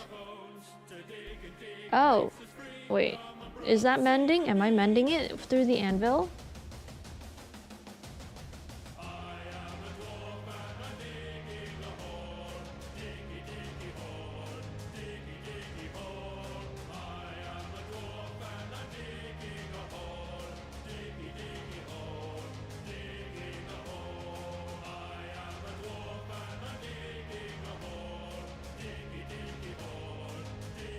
Uses XP. Okay, so it is using the anvil. Okay, got it. Yeah, I'm probably gonna mend it.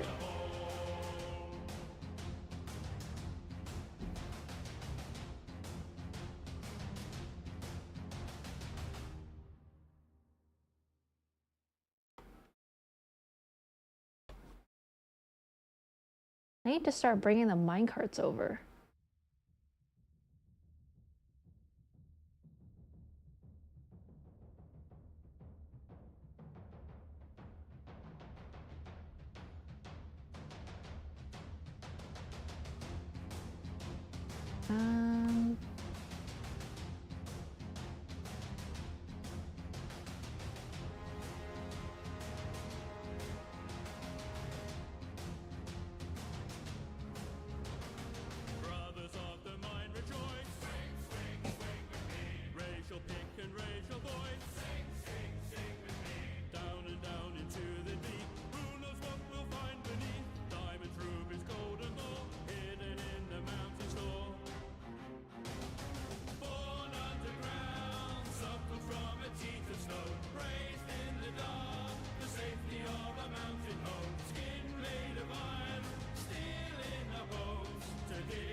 Eh.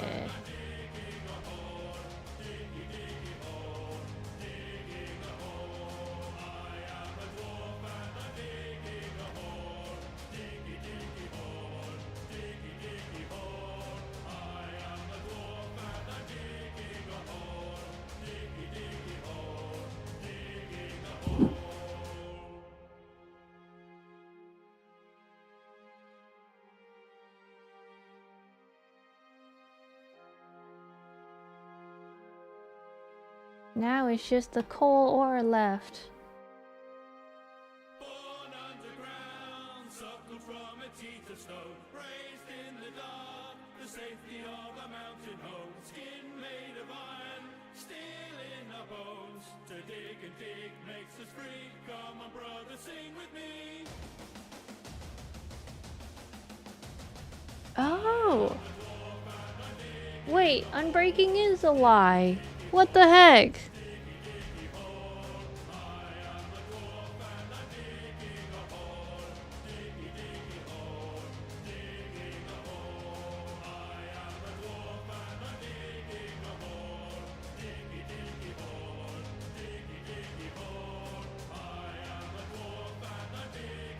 I feel like we've had this conversation 5 times. I mean, we probably have. I forget each time.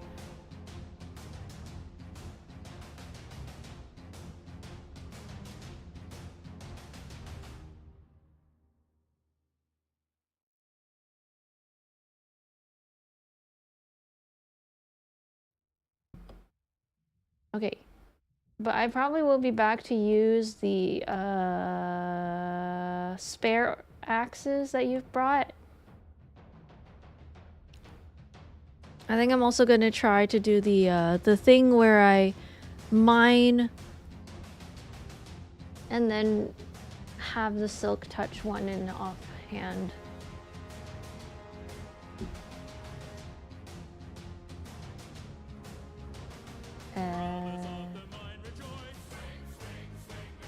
Racial pick and racial voice. Down and down into the deep. Who knows what we'll find beneath? Diamonds, rubies, gold and gold, hidden in the mountain store. I do feel like I'm gathering this stuff for no reason though. Like the emeralds, the lapis. So, you know, if anyone needs those things, do let me know.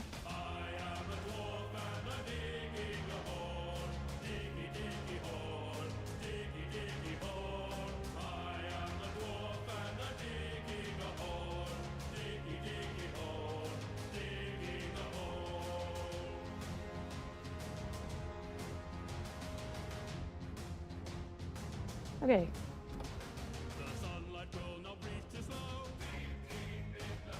Never seen the blue moon glow. Fill a glass and down some meat. Stop your bellies at the feast. Stumble home and fall asleep, dreaming in our mountain keep. Born underground, grown inside the rocky womb. The earth is our cradle, the mountain shall become our tomb. Face us on the battlefield, you will meet your doom. We do not fear what lies beneath, we can never dig too deep. I am a dwarf. Wait, I have another one.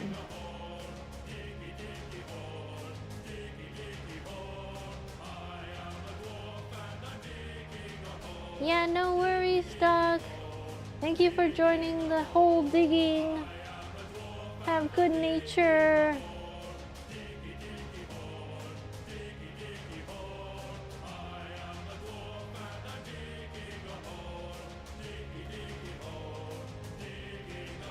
Oh, I almost missed that one. Every time I put the cart on here, it just kind of zooms like it's ready to go. You better have done at least some work on your base when I check. Yeah, that's not happening. That's not gonna happen.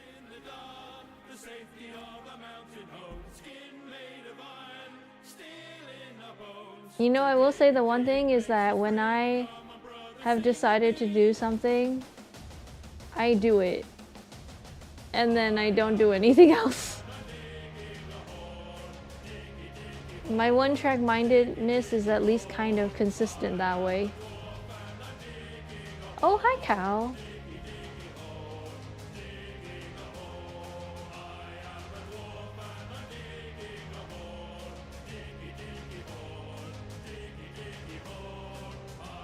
Okay.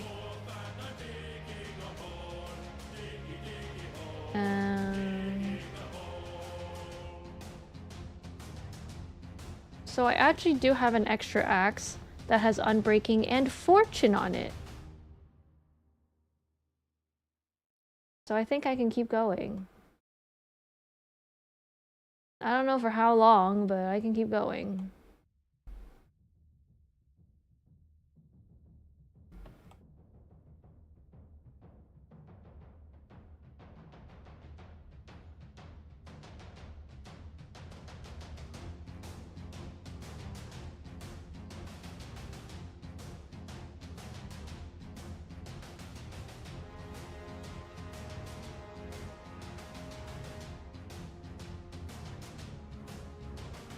Brothers of the mind rejoice. Swing with me. Raise your pick and raise your voice. Did I see the chest? Oh no, I did not. Who knows what we'll find beneath? Diamonds, rubies, gold and gold, hidden in the mountain store. Oh, I want to see it. How many you got? Born underground, suckled from a teeth of snow, raised in the dark, the safety of a mountain home. Skin made of iron, steel in our bones. To dig and dig makes us free. Come on, brother, sing with me. Also, this water thing is such a hack. Oh yeah.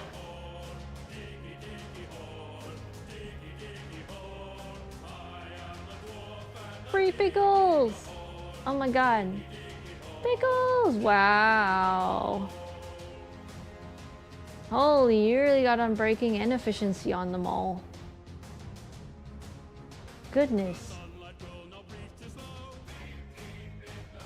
Never seen the bloom and glow. Also, I just realized Duck forgot to take their diamonds.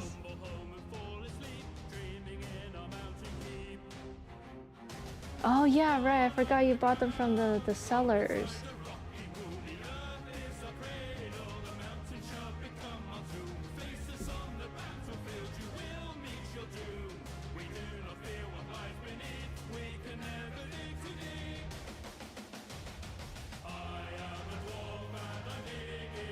Also, do you think it'd be really funny if when I finish stream, all I get is a long list of copyright notices for Diggy Hole?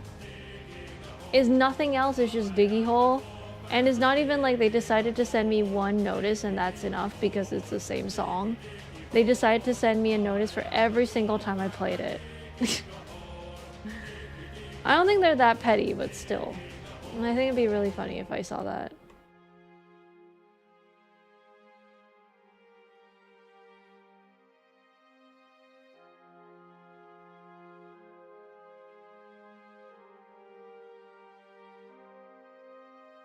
Born underground, suckled from a teeth of snow, raised in the dark, the safety of a mountain. You and me both. I also have no idea what Yogg's cast is about. To dig and dig makes us free. Come on, brother, sing with me. I'll say it's impressive though that so many people know about them.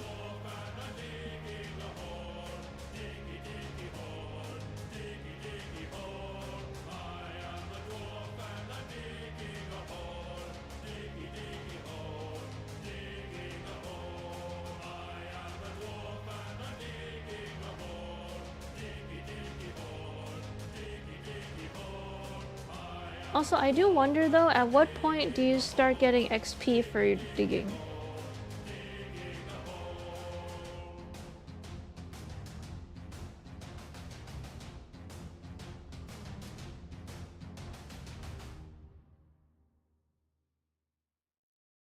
Like, does that just not happen?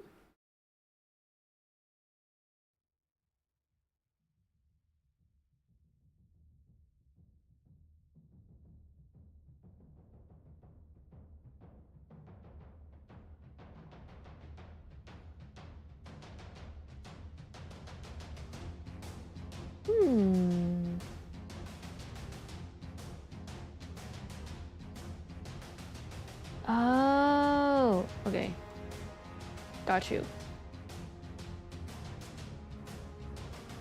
Brothers of the mind rejoice. Swing, swing, swing with me. Raise your pick and raise your voice. Sing, sing, sing with me. Down and down into the deep. Who knows what we'll find beneath? Diamonds, rubies, gold and more. Hidden in the mountain store.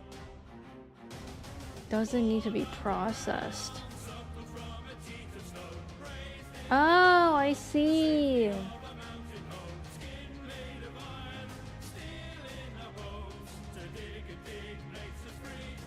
I did get one little green dot come to me though.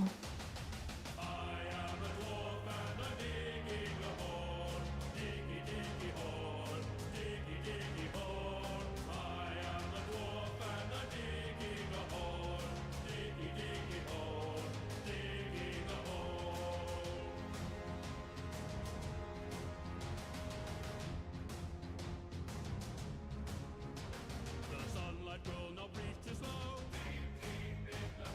Never seen the blue moon glow. Fill a glass and down some meat. Stop your bellies at the feast. Stumble home and fall asleep. Dreaming in our mountain keep. Oh yeah, there was actually this one part. If you guys remember the conversation we had before about the book I was reading, Water Moon. So I got a chance to read a lot more of it on Tuesday because of the whole no quiz. So I just got time to do stuff. So I actually took some time to head to bed earlier than usual.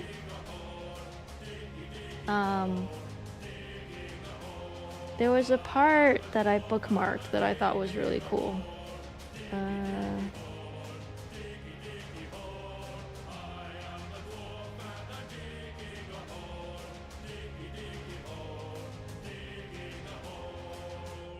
Hold on. I need to find the quote.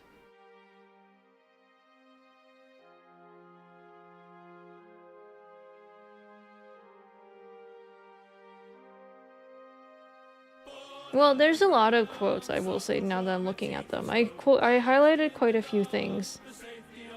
I'm trying not to say the ones that are very cheesy, because they do have some romantic ones. Okay. Hold on. I think going for chill beats is better for this. Okay, say goodbye to Yogg's cast. Bye, Yogg's cast. Thank you for the Diggy Diggy Hole song. Wait.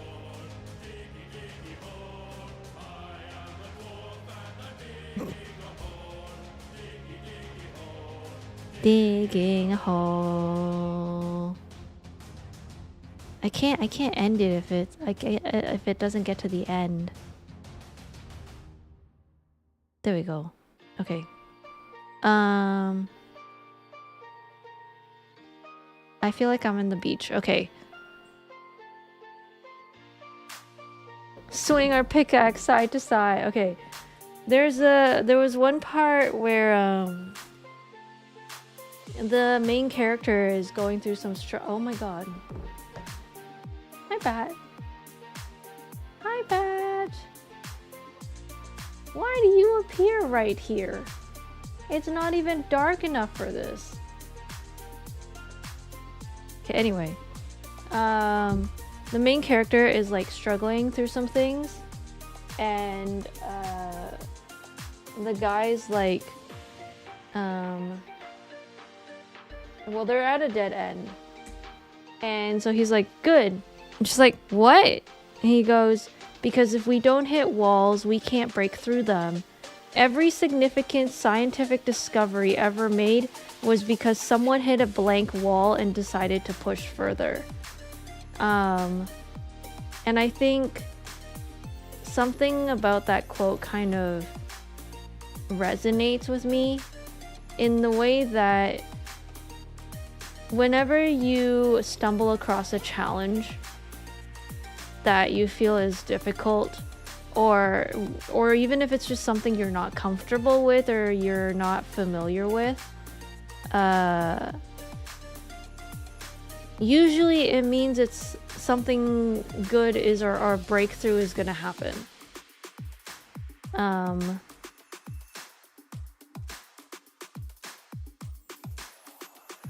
Oh, I got more of the green! Yippee! I see it. I see the little green orb now. And I think that the quote is really true, that like when you feel like you've hit a wall, really what it is an opportunity to persevere through it, to push through it. Maybe it's tough now, but as long as you keep pushing and keep trying, eventually you'll find a solution and you'll figure it out. And I thought that that was such a good way of phrasing it.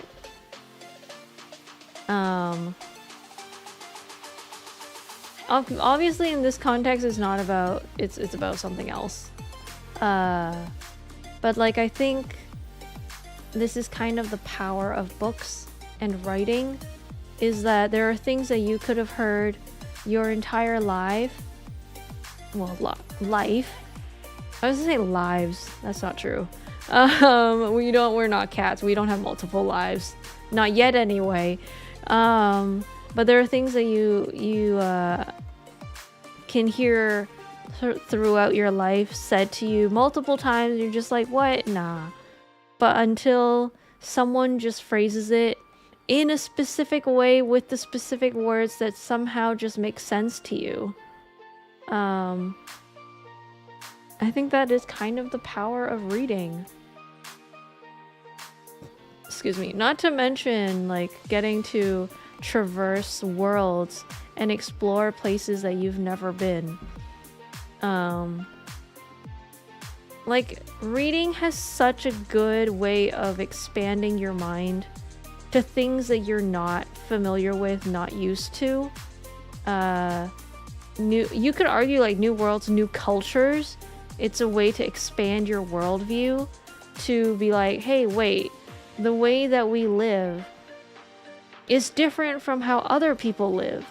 And how other people live can be really fascinating to learn about. And although I feel like this probably might be just a perspective of like if you like reading fiction, obviously if you're like reading non-fiction, history, autobiography, it's a bit different, your experience. And maybe you could even argue that like fantasy might be a little bit not really, you don't get the same kind of experience. But I would argue that reading in general still is a good way to kind of level up your brain, I think. Level up your mind a bit.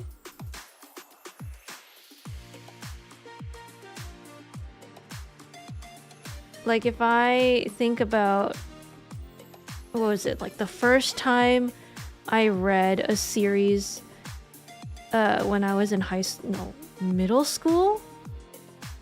I guess middle school, yeah. And I was like learning about dragons and dragon riders. This is I'm specific referencing Dragon Rider by Anne McCaffrey. Rest in peace, ma'am. But like reading those books had such a profound effect on me. Like it made me want to be like, oh my god, first of all, I was, oh my god, dragons are so cool. And then two, it was like, oh my god, wouldn't it be so cool to ride dragons into the sky? Wouldn't it be so cool to discover new worlds, new experiences, new places? Wouldn't it be cool to befriend a dragon? Wouldn't it be cool to have a dragon as a pet? You know? And it really amplified my imagination, I think. And really set me off onto the world of daydreaming and kind of just fantasizing about stuff, about worlds, things that don't exist. And I think that's really cool that books can do that to you. And not even if you're like, oh, but that's just fantasy. Like, there was even, there's a book series that I remember reading called Silverwing. Just in time. It's about bats, actually. Silverwing is about bats. And it actually became a TV show, which I thought the first season was not bad. But basically it's like about a baby bat that gets born, and his name is Silverwing, and it chronicles his journey as a bat through the bat clan, because there's a lot of different bats. There's like gold wings and other types of bats. I don't really remember quite well anymore. And I learned a lot about the migration of bats. I wouldn't have learned that much if it weren't for the book. So it can even be educational to things that you thought you were familiar with, that you know about.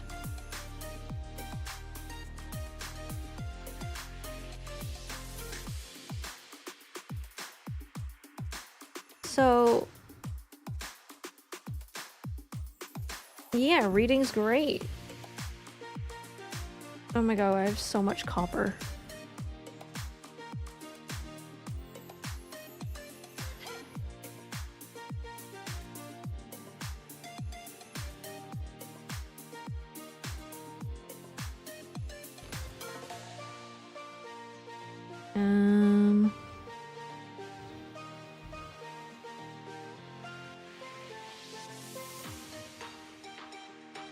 Wait, oh my god, I didn't think Doug actually put it in the coach channel. It's so nice that you don't lose your items. This way I can just drown. Yo, hashtag Minecraft things.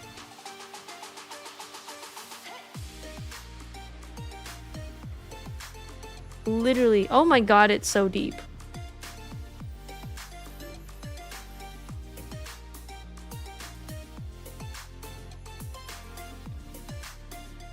You know, digging a mine could be a metaphor for working on something where you don't see the end of it until time passes, and only when looking back do you realize that you've actually done a lot.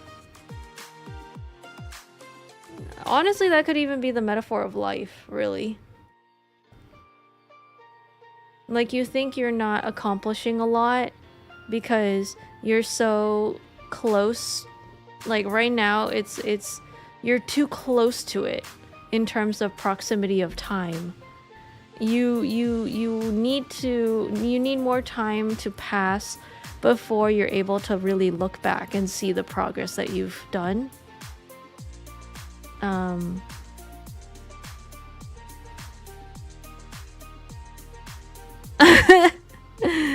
Hi Soydem! Please have a good night, good evening. Thank you for dropping by, Soydem. I hope you have good sleeps. I hope you have a good day tomorrow. I hope you have a good rest of the week coming. Hi Soydem!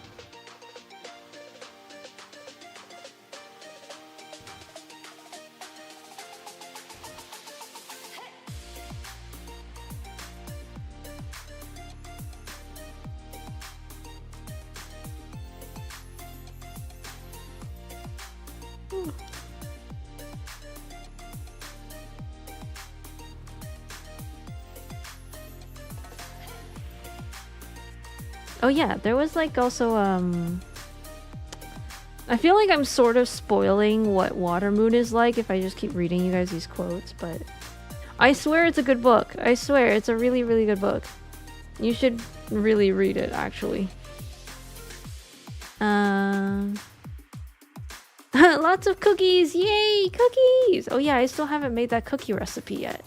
Soon! I will make that cookie recipe soon. I have been itching for some snacks, and I do plan and intend on making cookies. So soon I will be making that recipe. I posted it in images, I think? Just because I'm curious. Plus, I still have the dark chocolate chunks from when I made that Pocky. So I was like, well, I have literally everything, so I might as well.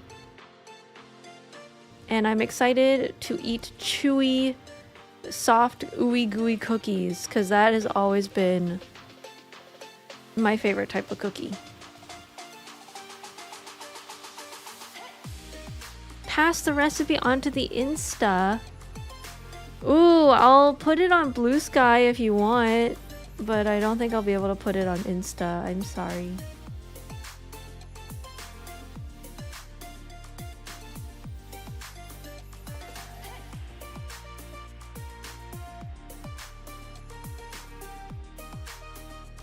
Mostly just because I don't update my Insta enough for it to be worth it.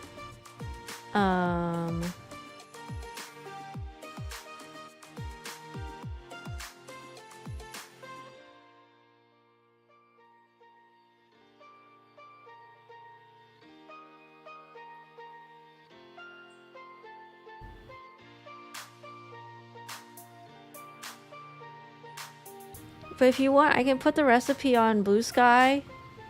I think Blue Sky you should be able to use without any issues.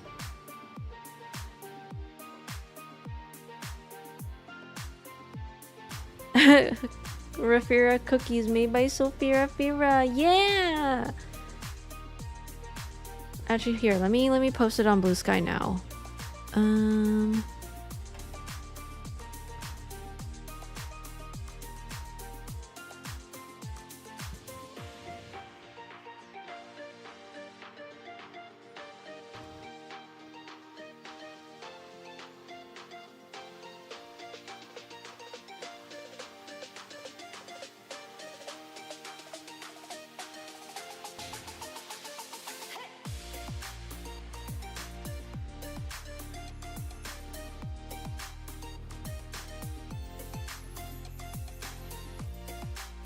Y'all are lucky I screenshotted it.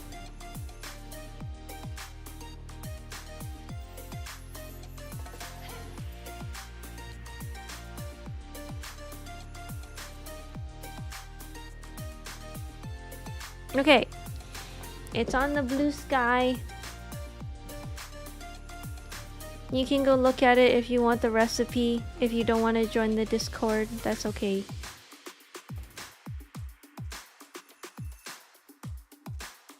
But for those who are in the Discord, it is in the images channel.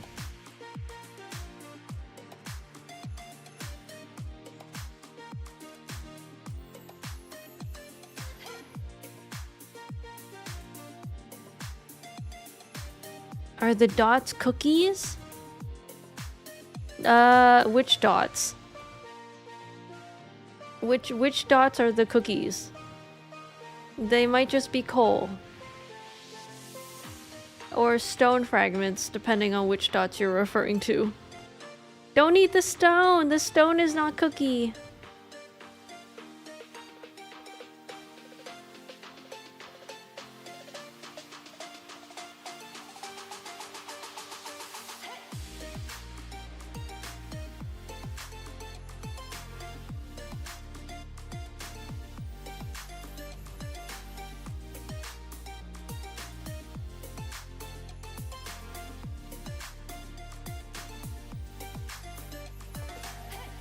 Oh, the channel rewards! Actually, that's supposed to be a coin. So not cookie. It's supposed to be a coin. It's the Fira coin. This, I will say, this was before the NFT thing existed, okay? I have no affiliation with that one. There's actually a soul coin, not me. There's also a red panda coin, also not me. I don't have an NFT coin. Or a crypto.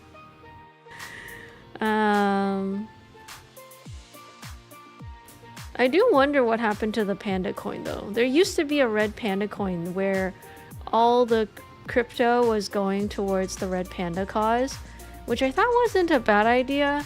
It's just like, it's like their heart was in the right place kind of thing.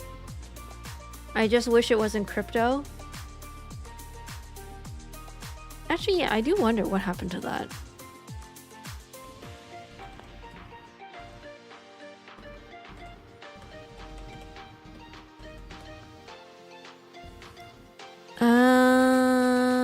They have a version 2 now.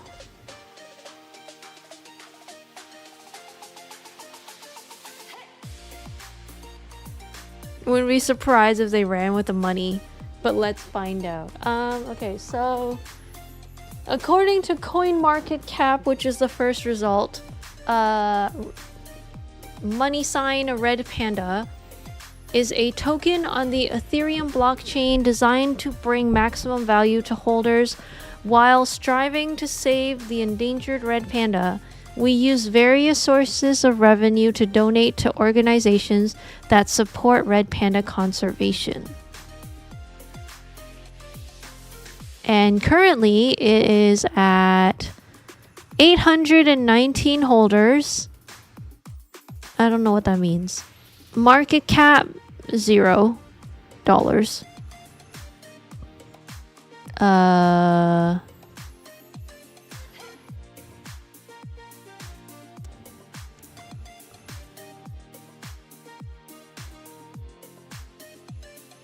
don't know how to compare this to Doge or whatever.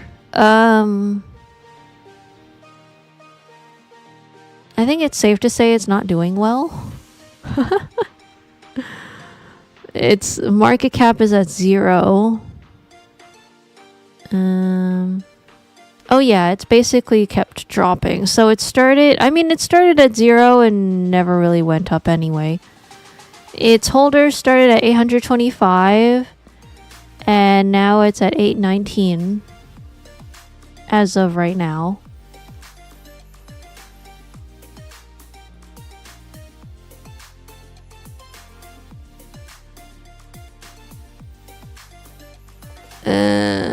Revenue is used for marketing, development of the token, buying back the token, and adding liquidity to our Uniswap pool.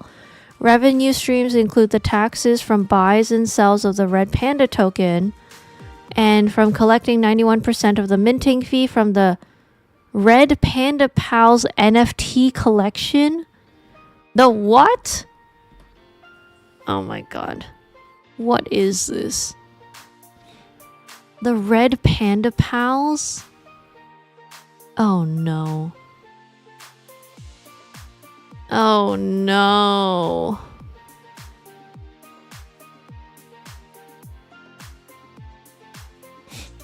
Oh no. So first there were monkeys.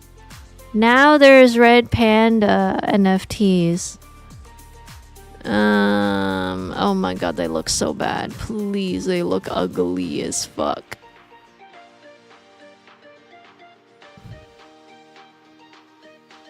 If I had any interest in NFTs, I might have asked to request to let me redesign them, but I do not want to take part in this absolutely whatsoever.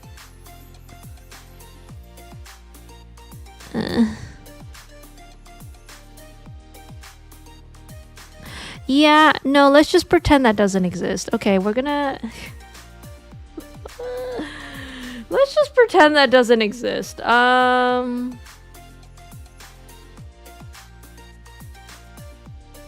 Yeah, basically the crypto coin is no longer popular, and I'm really sad that this thing exists, because what the fuck?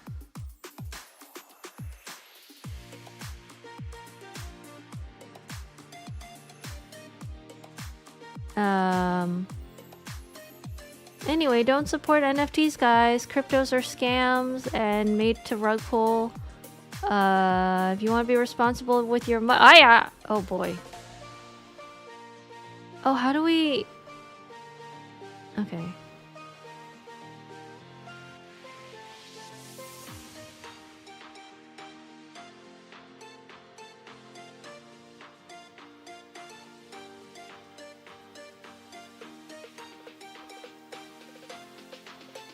Damn, I'm gonna need to fill this, aren't I?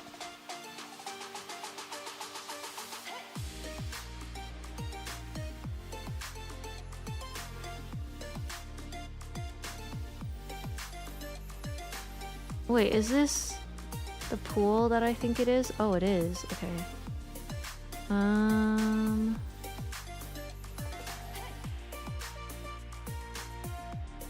Wait, no, not here.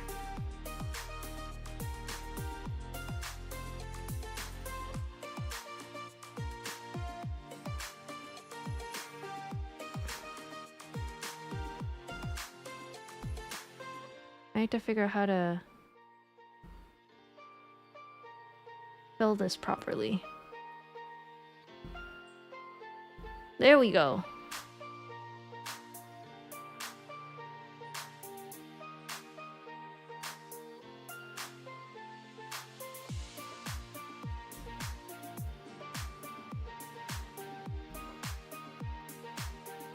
Okay, I think I filled it.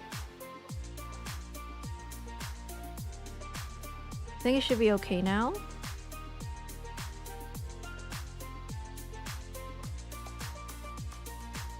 Ah! Oh my god.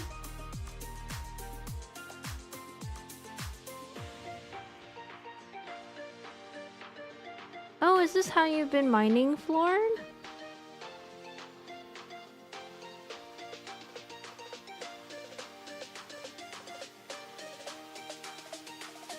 Ooh. They added the sack to Minecraft. Huh? Are you a red panda? You are red. I am a red panda. Thank you for noticing.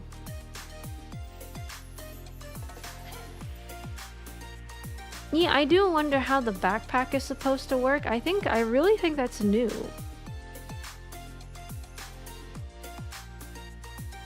I don't think I've heard of there being a backpack for Minecraft. And apparently it's upgradable or something.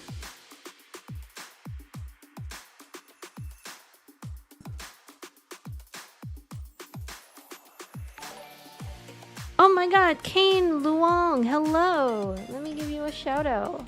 How's it going? How was Destiny? Did you have fun?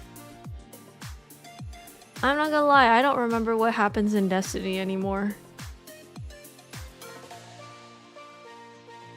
What do you guys do in Destiny?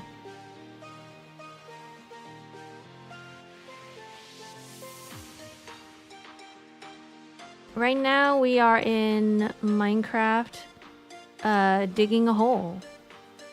In case you're wondering why are we digging a hole, there is no reason. This red panda just yearns for the mines. And that's why we are digging a hole. No real reason. Just for the heck of it. So you will see we have dug quite a big hole. A big hole.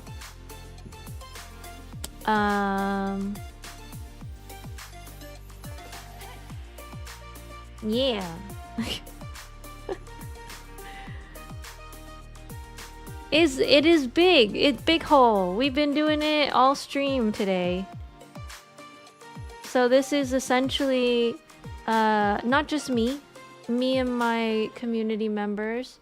One just went to bed. The other one, Florin, is here somewhere. So it's a group effort. It's not just me on my own. I would not have been able to do this on my own. But yeah. Oh, no. I would never take full credit for this because I did not do all of this. I did a part of it. But all my community members did it too. Oh yeah, Florin's getting leather to make us out. Oh, also, Florin, if you want, I think I have some leather in my base. If you want to take it, feel free. I do remember having some, but I don't remember how much.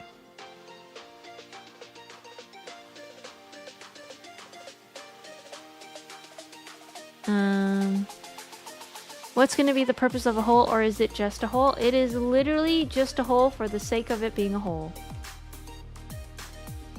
No other reason.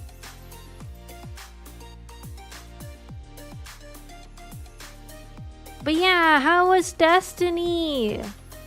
What did you do in Destiny? I genuinely don't remember what Destiny is. From what I know, I feel like there's guns involved. Maybe. Oh, there's puzzles! There's puzzles in Destiny? That's cool! I won't pester you to tell me more if you don't wanna. Oh!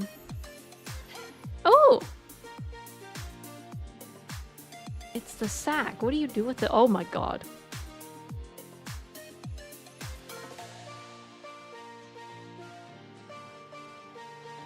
What?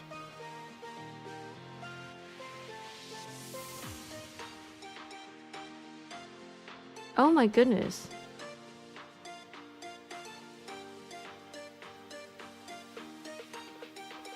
Wait, that's kind of cool. Wait, do you want your sack back? Here you go. Can fit up to 64 items, but they can be mixed. Wait, that's so good. That does... Yeah, I did figure out you could right-click to take stuff out. That's so cool.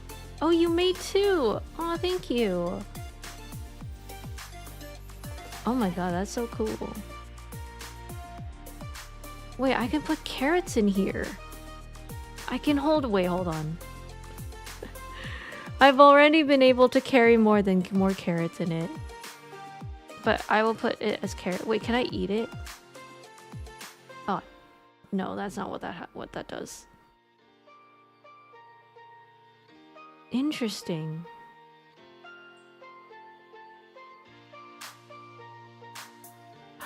Oh yeah, the one-off items, that makes sense.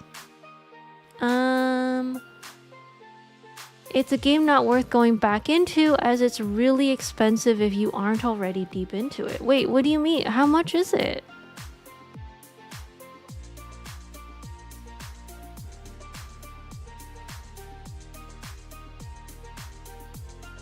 Oh, bone, zombie meat. Oh, the stuff that's only... I see.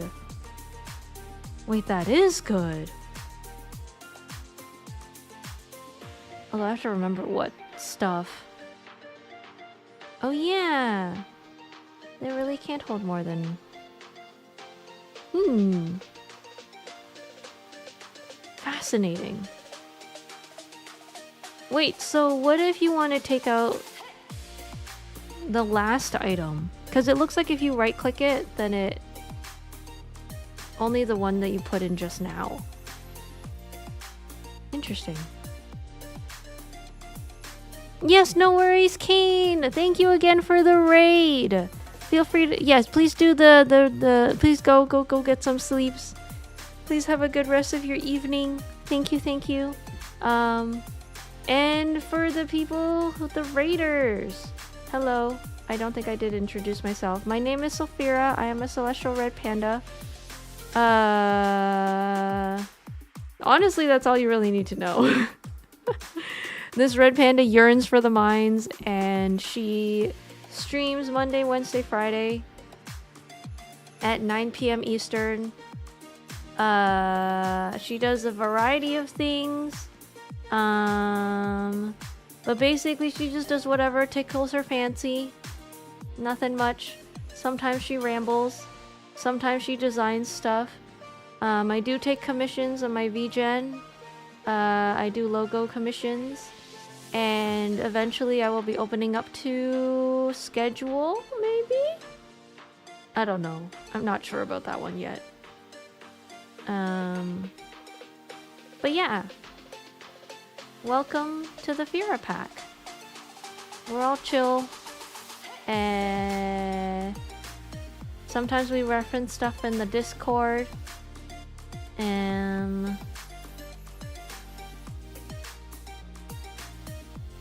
Other times I am just digging in a cave.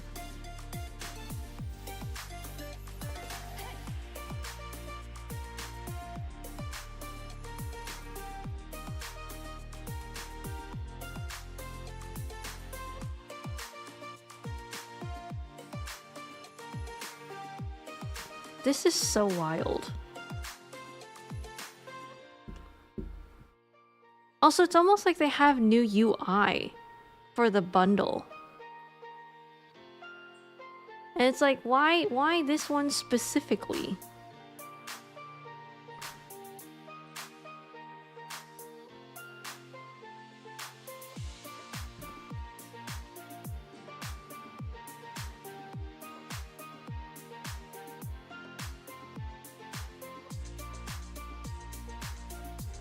How else are you gonna do it? I don't, I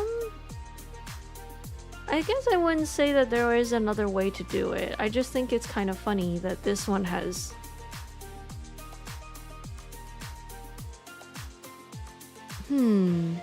How else would I do it? I think I'd probably do it similar to Shulker Box.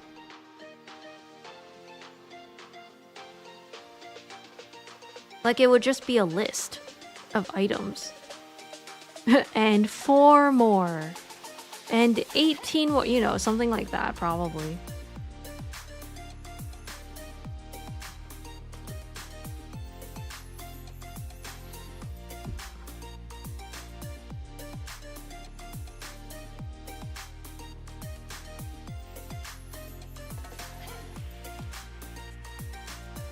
You know, I just realized that I still have the one turned on. Oh my god, okay. We've been listening to the same song over and over and over again. That sounds like we're on the beach. Okay. Okay. There we go.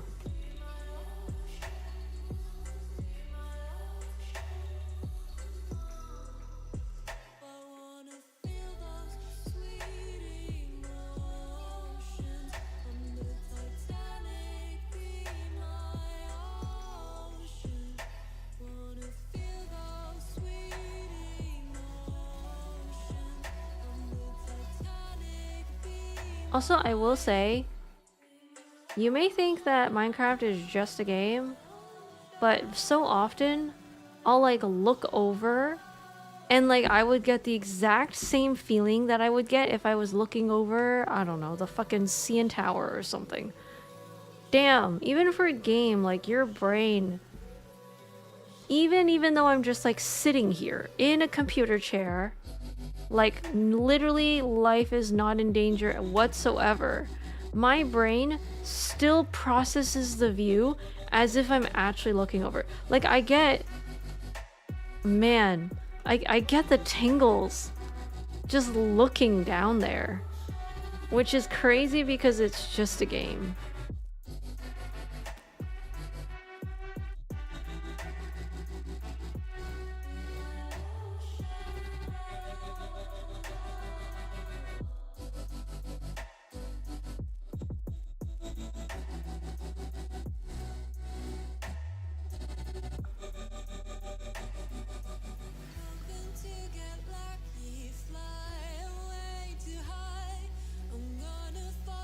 Is it that did you used to get it before and you don't get it now?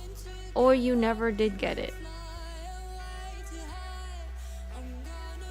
I've tried that VR plank experience and I was very aware that it was just a game the whole time. Oh wow.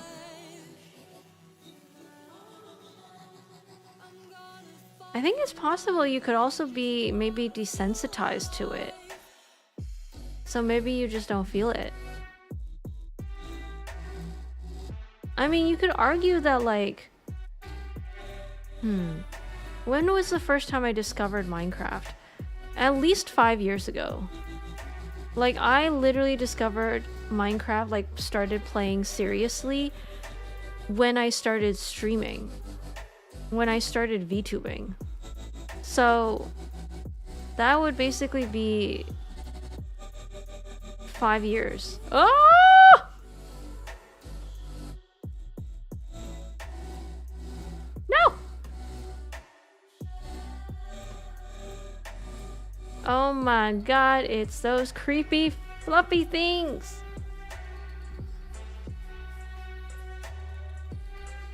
Dang it, they creep me out every time. Those dust mite things. Every time.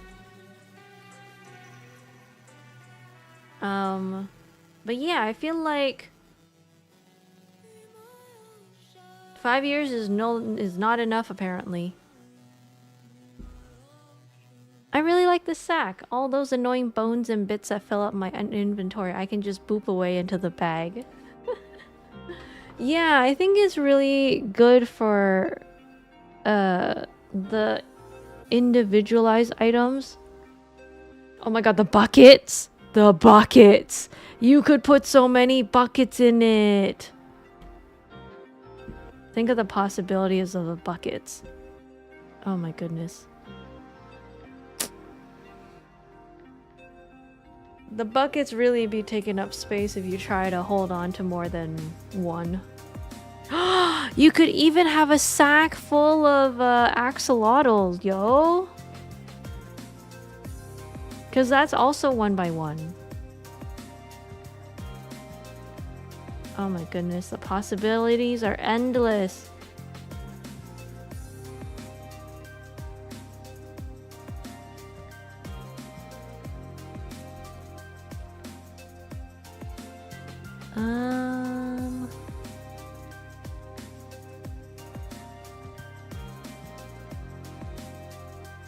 I want to make more torches.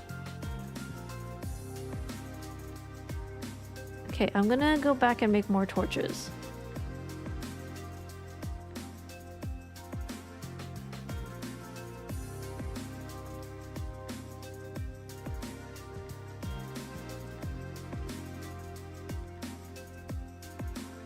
Wait, what? It'll only hold 1 bed? Oh no! Wait, really?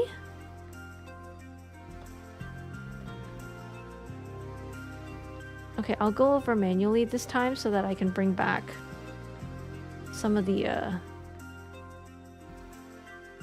mine carts.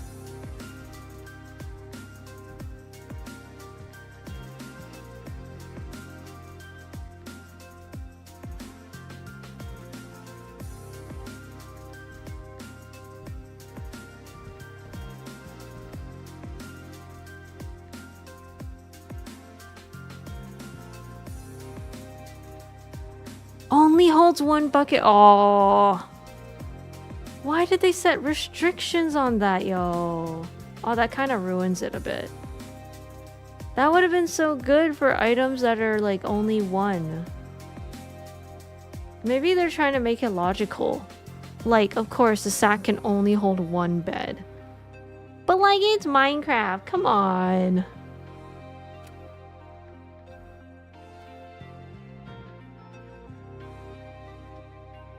Like, that shit don't make sense.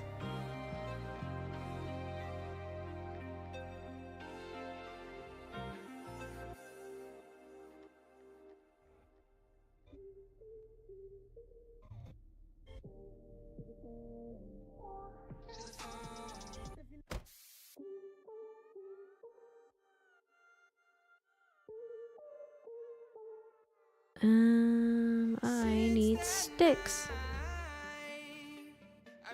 Hi, Radio Final. How's it going? What's up? What's up? Welcome to stream. Fira trying to make torches right now. Yay! Okay. You think I could put the torches in there? Oh. Wow, it really does have a max. So you got... Okay, what if I put this in there?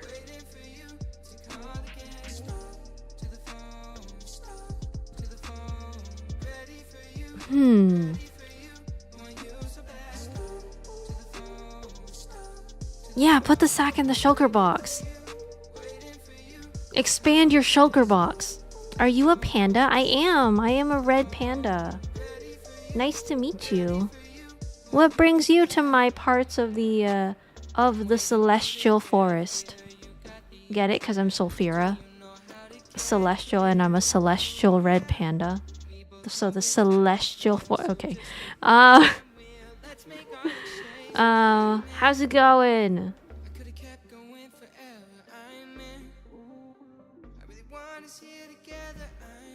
I made enough torches.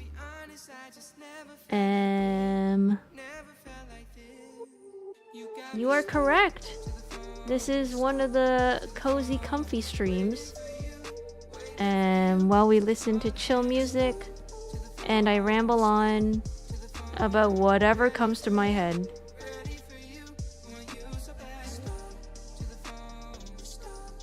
And we are discovering the Minecraft sack or bundle.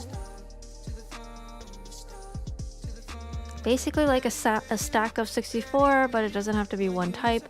But if that thing don't stack, it's a stack unto itself. Could only hold 16 ender pearls, since ender pearls only stack to 16. I wish it was 64 unlimited. I feel like we deserve at least that much.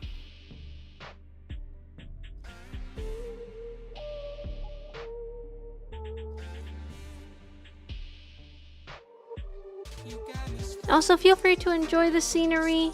Radio Final. This is a place that me and my community have built together. Such as the Cherry Blossom area and the community center, the crafting table. There's a Sulfira thing back there. It's all very fun and very cool.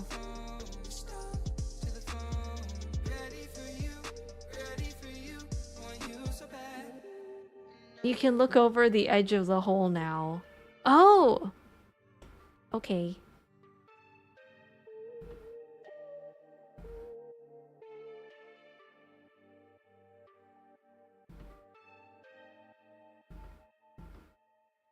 Yeah, this is all credited to my community. This was during one of our streams. We were making a cherry blossom spot for Valentine's Day. And then people just started adding stuff.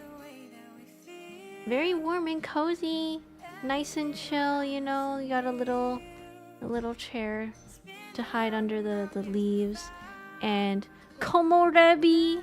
You get some nice komorebi here, which is when you look at sun through the holes in the leaves. We got some nice komorebi going on. And we would not have something so beautiful without our community. So shout out to the community for this.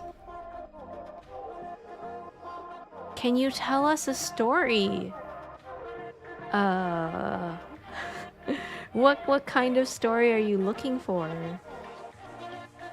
Do you mean like a bedtime story? I will say I'm not that good at telling stories. A funny story? Oh, I'm a lot worse at that, for sure.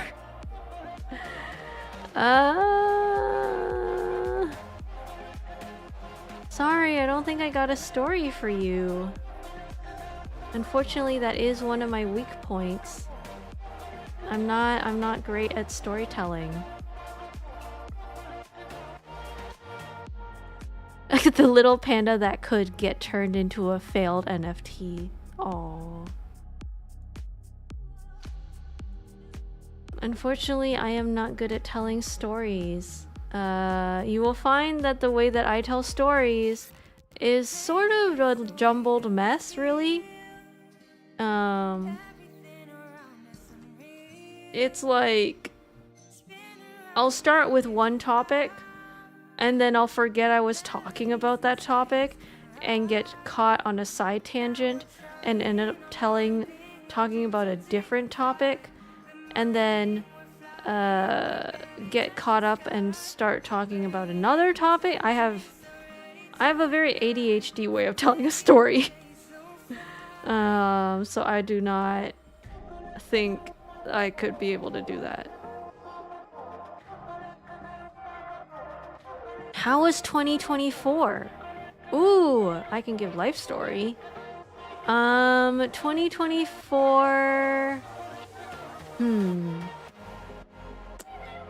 I'll say that 2024 was kind of an interesting year in the sense that, let's see. Ooh, wait, do I tell the relationship story? I mean, we have been dating for a year now, so but I wonder if I want to keep that for myself.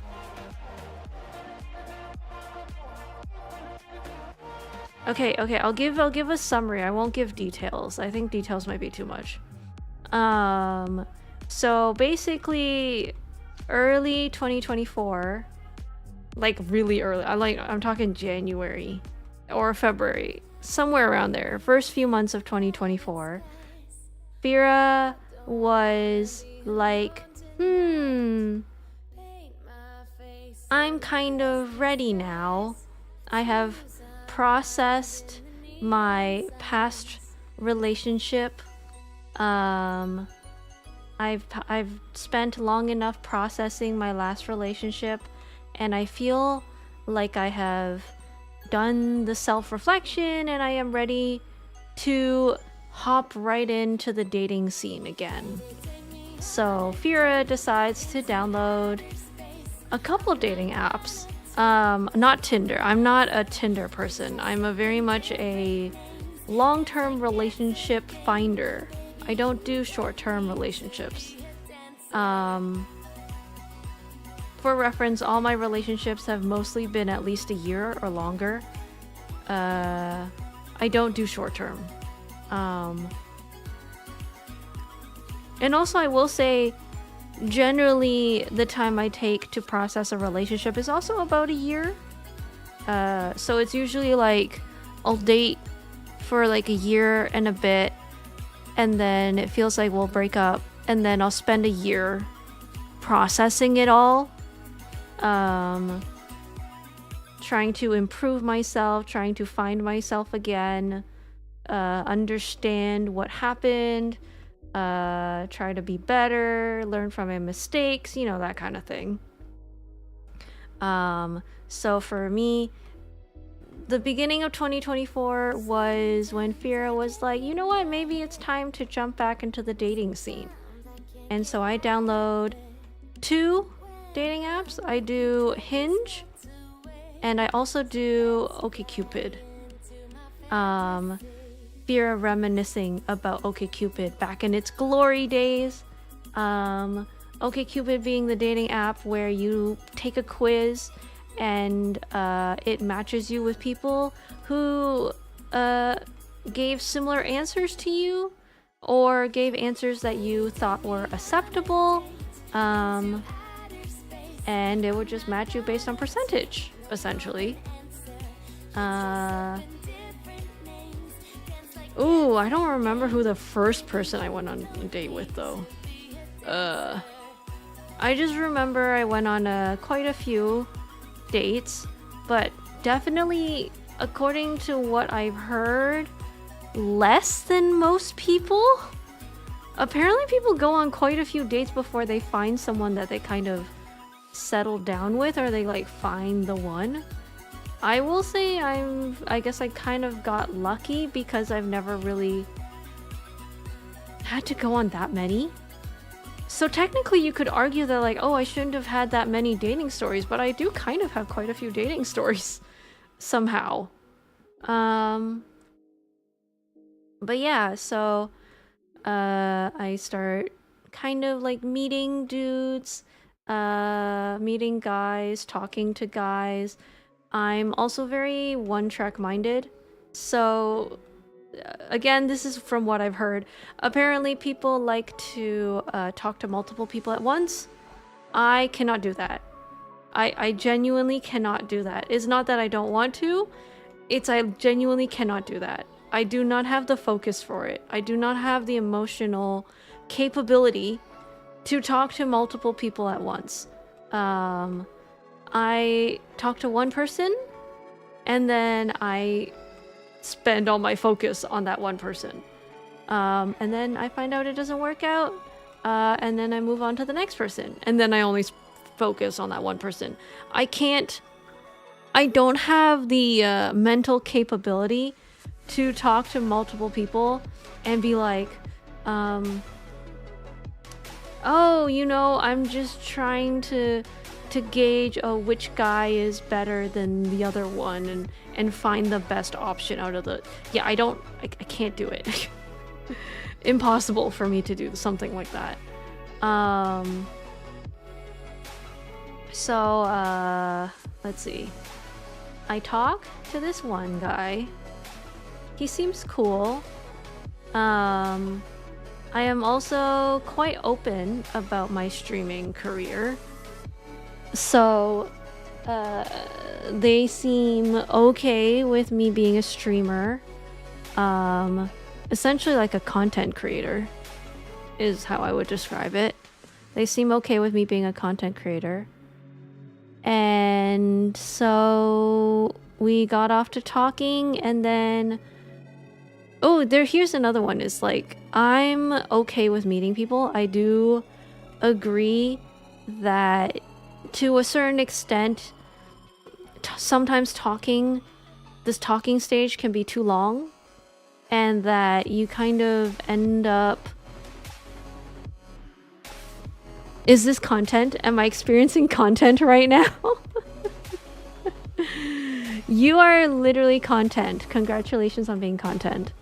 I feel like some people spend too long in the talking stage that they forego the opportunity to meet someone in person. Like, they feel like they've talked to them enough that they've got an idea of who they are, and so they're like, oh, they're not for me, and then they just like move on to the next person. I still think that there is a benefit in meeting the person, you know? I don't know if I feel like I resonate with the idea of just talking to them for so long, because I've experienced it. I would have said I've talked to someone and it just kept going, and I was like, damn, maybe we should have met up. Then maybe it could have worked out. But because we talked for so long, I feel like I know you well enough that I'm like, oh, I guess it's not going to work out.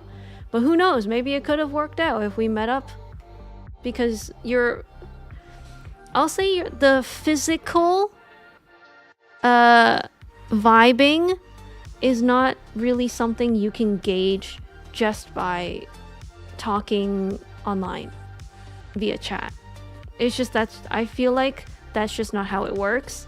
There is a possibility where someone that you feel like you can't really communicate with online, maybe they're just a bad communicator, or maybe they're just a bad texter, maybe they prefer being offline, or not glued to their phone. You know, there are multiple reasons of why trying to gauge whether you're a match with someone purely based on whether you can hold a conversation with them online is not a reliable tactic to go with. Anyway, so me and this guy, we decide to meet up, and we hit it off. And by hitting it off, I mean that we talk and time goes by so quickly.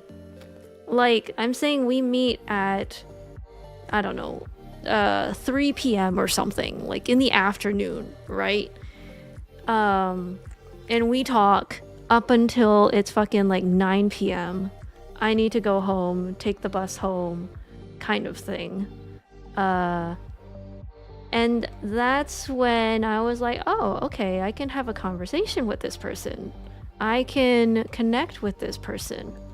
Yeah, the time warp thing I think is a really good indicator that you can spend time with this person and it will be enjoyable and you don't feel like, oh, how long is this date? I want to go home. You don't feel like you're suffering through it. That's definitely what you're not looking for. If you feel like you're suffering through a date, yeah, call it quits. That's not gonna work. Don't do it. Good night, Aqua. Sweet dreams. Thank you for dropping by. Have a good rest of your evening. But yeah, so we hit it off and we're like, okay, and also not only do we hit it off, we're just like, you know, kind of gauge and be like, oh, do you wanna meet again? You know, you gotta make sure that like both people are on the same page. And they're like, yes, and you're like, oh, okay. And so we planned the next date. And then I think one can argue the rest is history. We started consistently seeing each other once a week. And then, yeah. Stream died. Wait, is there reconnect? Stream died. Wait, is there reconnection successful? Oh. Oh no. Are we back?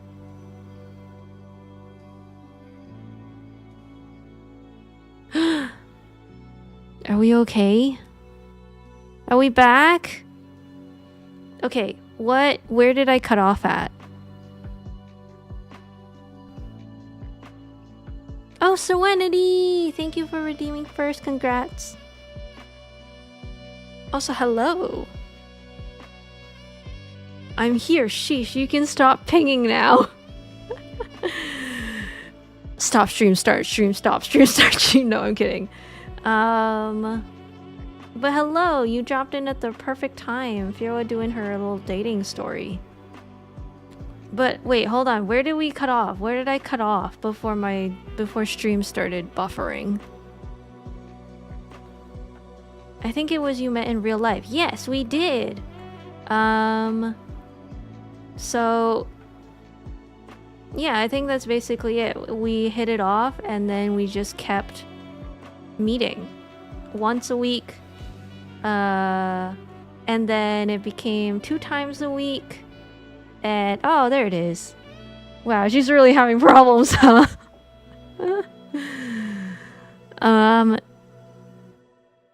Is this still bad?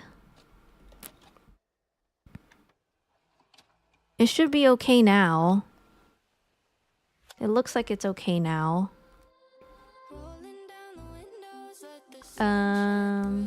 What else? Oh yeah, I was gonna say, do you guys have any questions for me? I'm willing to answer any questions you have if you have any. I probably won't answer any about my partner, but if you have any questions about me specifically, or any dating relationship questions, feel free to ask. You will notice that I do not actually partake in the rules that I say on stream. Oh, about you. To my knowledge, red pandas have babies by... How do red pandas have babies? I don't know. We eat bamboo. We go into a hole. I don't know. Things happen and then we come out with a red panda baby. I think that's how babies are made, right?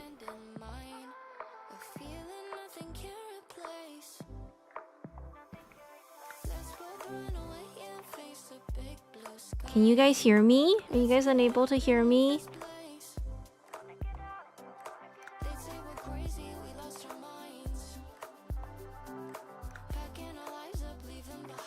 Why do people date? Why not just not date? I'll say for me personally, I think loneliness is a true factor. I have enjoyed... Oh my god, please don't fall down the waterfall, Florn! Oh goodness. Oh Jesus.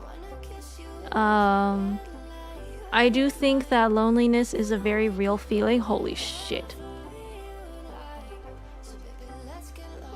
Oh my god, that's so scary.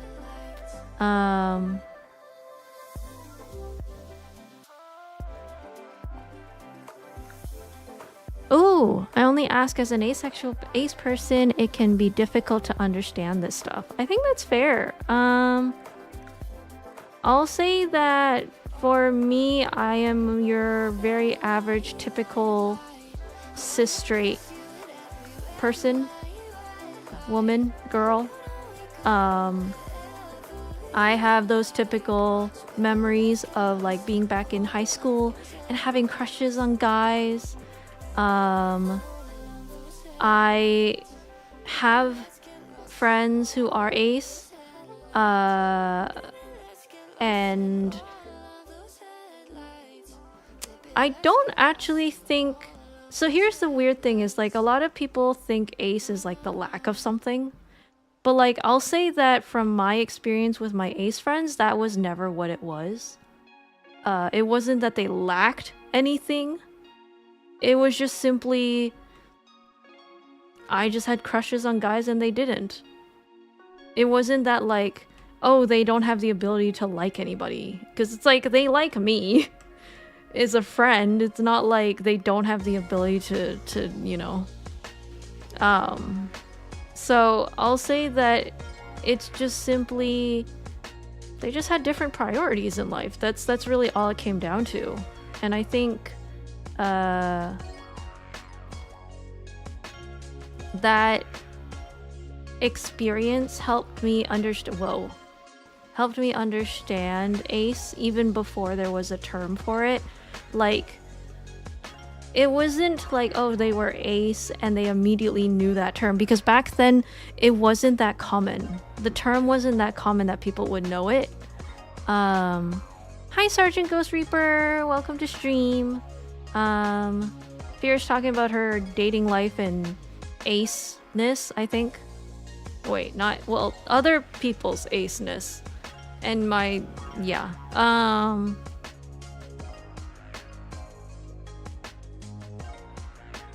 Well, where was I going with this? Oh, yeah, right. So for me, I think, like... It simply was just that they had different priorities. And that's really all it ended up being. So while I had crushes in high school, they would gladly listen to my crushes. Well, my ranting about my crushes. And not just me, like other friends who had crushes. You know, a whole group of girls, we were all just chilling and hanging and talking and gossiping. And, you know, like we did all the typical stuff. It's just that, you know, sometimes I would rant about a guy that I was crushing on. And they would listen intently and patiently and help me with my problems. It's just that they themselves never felt the need to experience that themselves. Like, one of them was an artist, so she would just like draw. And that was like the whole thing.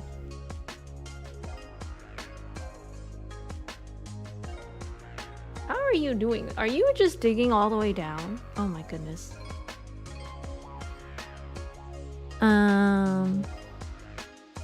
Yeah, exactly. It's like you're like listening to dating stories, like listening to someone talk about Fortnite. Exactly.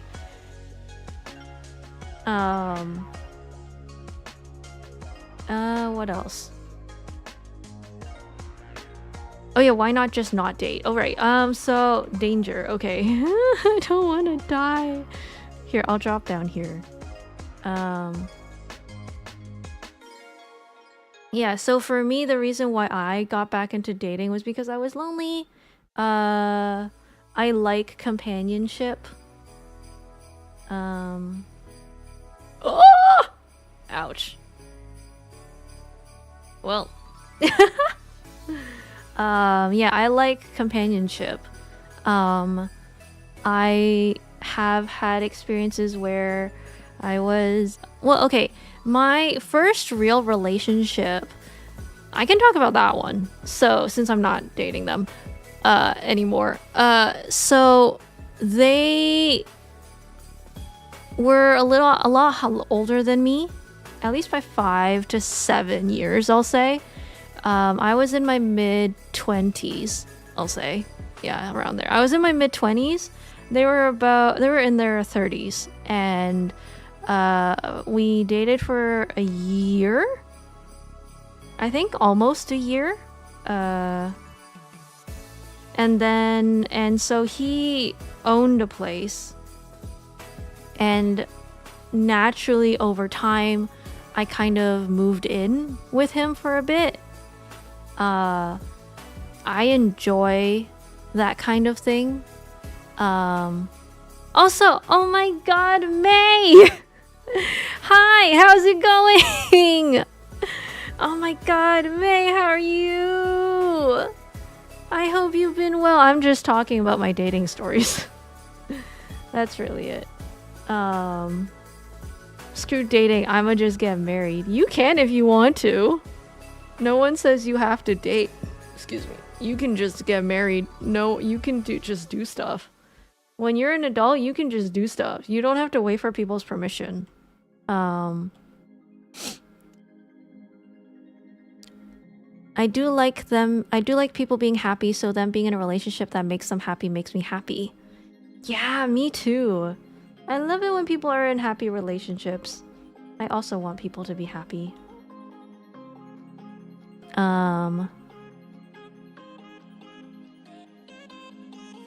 Just so y'all know, I hope y'all don't feel guilty about missing streams. I hope y'all know that I always want you guys to prioritize your personal life first and foremost.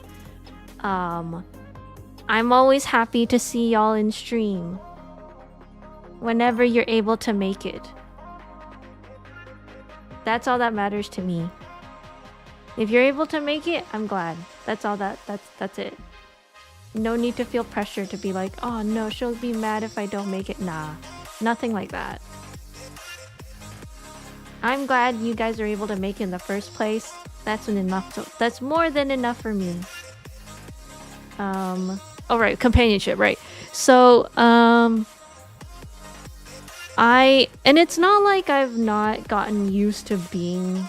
Like, people are like, oh, you're in a relationship because you don't love yourself enough, or you don't, you're not able to be happy with yourself.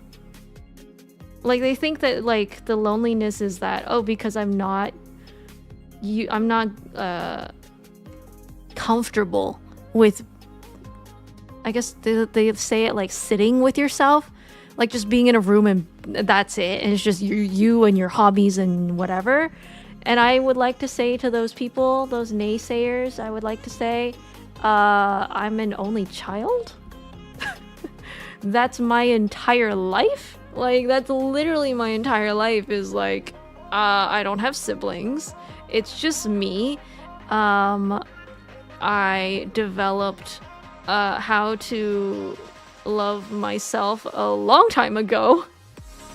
Because when you're alone, when you're like when you're a kid and you just got your bedroom to yourself and you just go, it's just you and nothing else. You very quickly learn like things that you like to do and things that interest you and your curiosity and stuff. And I'm talking about like before the internet. After the internet, like fast-tracked all of that, I'm very aware of my hobbies. I have a lot of interests. So it's like, it's not that I don't know how to sit with myself. You could argue that I have been sitting with myself for a very large chunk of my life. So that's not the issue. I think loneliness is something different than that. So yeah. I like, yeah, I like the feeling of knowing someone so deeply, so intimately, so emotionally, that you feel like the idea of like a best friend, you know? That's always been the thing that I kind of strive for, is like, which is why I like the idea of like, oh, me being able to talk to this guy without noticing hours have passed is so important to me, because it's like, if I can't even spend a few hours with you, there's no way I'm gonna be able to develop an emotional connection with this person. And I think that's important to me in a relationship, is to be able to develop that emotional bonding.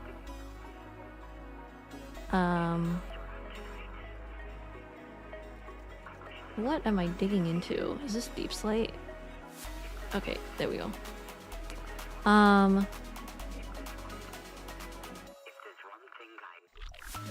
We miss you too, May. I do try to make it when I can, and I get that I stream once a week, so if I don't get a viewer, oh well, it's the fun I have with the people I stream with. Yeah! It's all about like having fun on stream. I think for me that's the most important part. Also, I find like it's always a privilege too, because it's like, I completely understand that life can be really busy, and people being able to make time to come to stream is a opportunity that I don't make light of.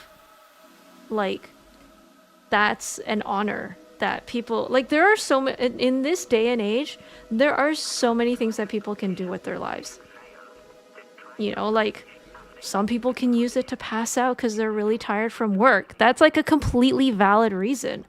Some people might just want some alone time and want to play games, and that's it. Like, just put on a game and just chill and zone out, which is also completely valid.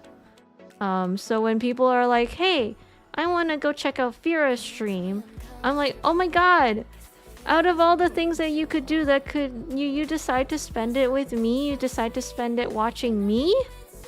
That's a honor that I will never not be thankful for and grateful for.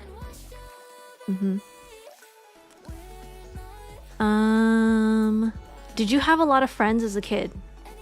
Not really. I will say I make friends easily, but so here's the only child thing kicking in. I like spending time alone. I'm an introvert through and through, and also a homebody through and through. I like spending time alone. I like spending time at home. Sometimes I just I'm like, I don't want to talk to anyone. I don't want to see anyone. I just want time alone so that I can do the little hobbies that I like, and that's it. That's it. Don't bother me. Don't intrude on my me time. So yeah, you can definitely tell, like, it's not that I'm in a relationship because I can't be alone. No, I sometimes I'm like, even though I'm in a relationship, I'm like, I need my me time. Yeah, just let me do my thing. If you leave Fira alone in a room, she'll come out a couple hours later with like 4 new fonts. That's true. And also, I see your 4 new fonts and I raise you, I'll come out a couple hours later with like 4 new hobbies. Completely separate hobbies. None of them are related to each other, but I would have somehow stumbled upon 4 new niches that I have somehow hyper-focused, hyper-fixated on. Yeah. Fira left unattended is she will dive into so many rabbit holes. It's insane. Yes, exactly. I will 100% be sucked into the rabbit hole for all of them. Yep. Yay, SM! I'm glad you're able to get off work.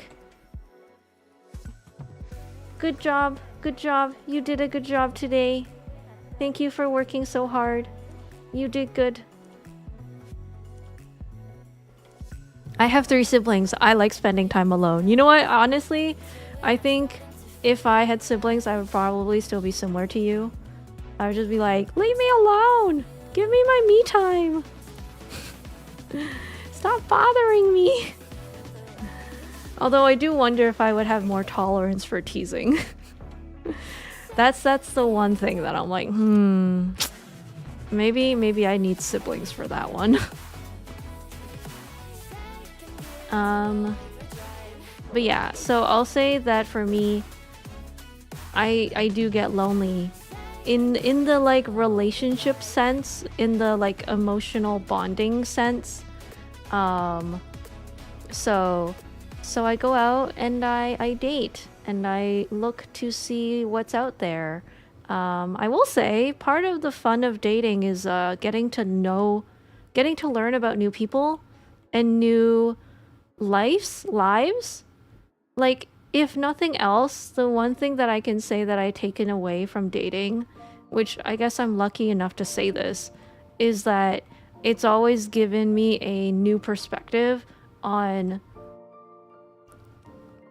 like the different kinds of lives that people live out there.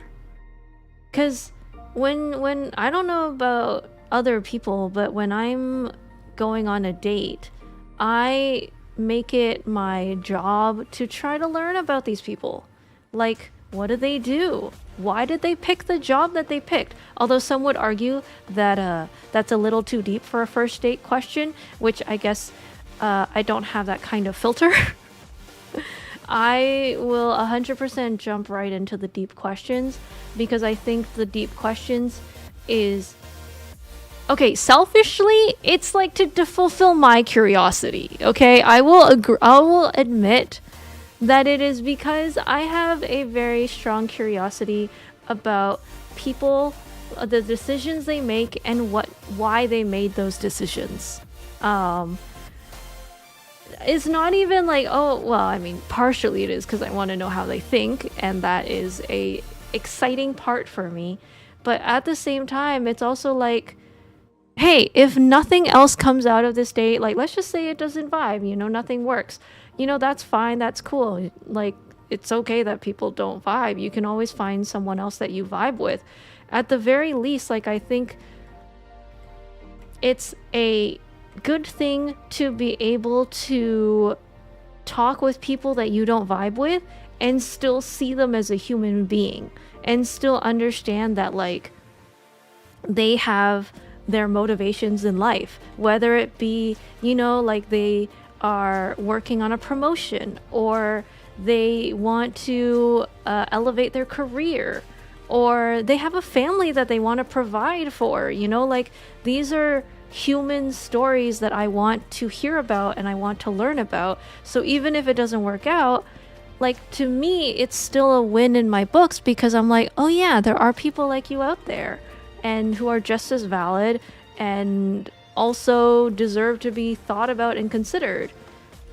And like, I think to me, it opens my mind to new perspectives, to new points of view, to new ways of thinking. I learn a lot when I go on dates. Not even just like for the relationship part, but just purely like the living part, you know? I don't think I would have accumulated so much knowledge if it wasn't just for meeting these people and knowing what they're all about. Yeah. And I will say... and this goes for not just, you don't have to be in a relationship with a person to experience this. There is something interesting, or I guess you could say ephemeral is the word. There's something ephemeral about when you live with someone And like, let's just say you're like really best friends with someone and you have a falling out. You still end up experiencing times where like fragments of the person that you knew, of the experiences that you've had, they still stay with you. And they don't really just disappear when things go wrong or things go awry between you and the person. And I think that is another thing that I've learned is like, oh, even no matter how long or how short, like you spend time with people and they all leave a little bit of themselves with you, even when they're gone.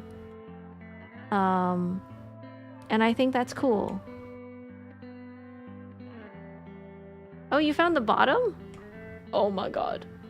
Oh, Jesus. Good job, Lord. Holy crap. I guess we're gonna be digging for a while.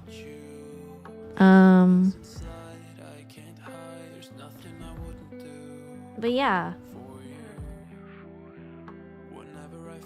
Yeah, human beings are really fun to learn about. And like just understanding humans like out of curiosity for curiosity's sake, I think is also okay too.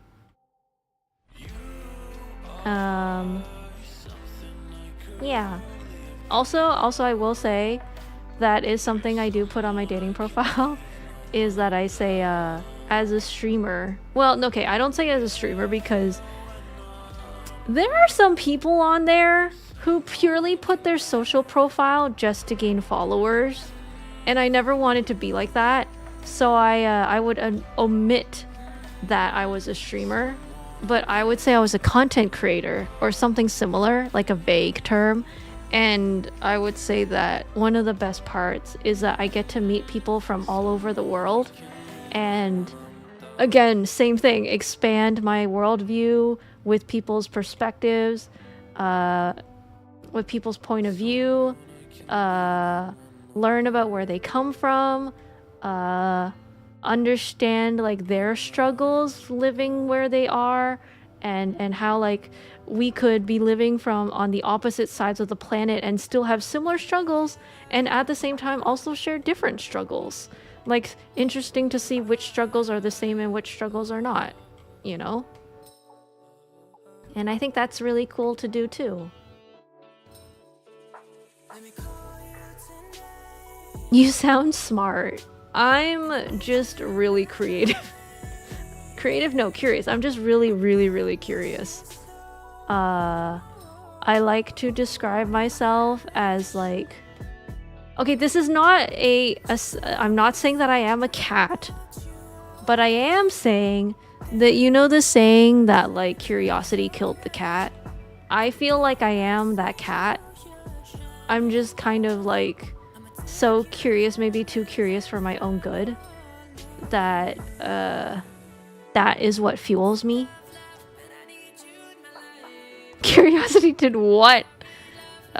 Sorry to break it to you, but I think there's a saying that says curiosity killed the cat.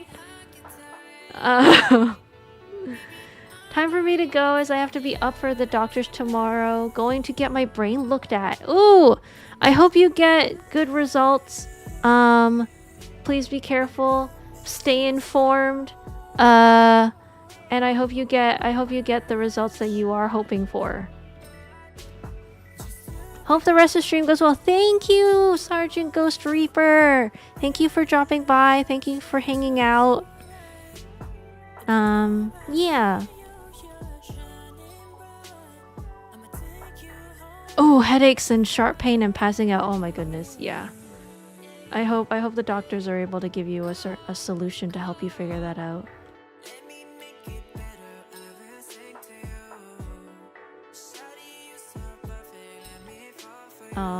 Ooh. I see why you say watch out now. Okay, here, I'll drop from here.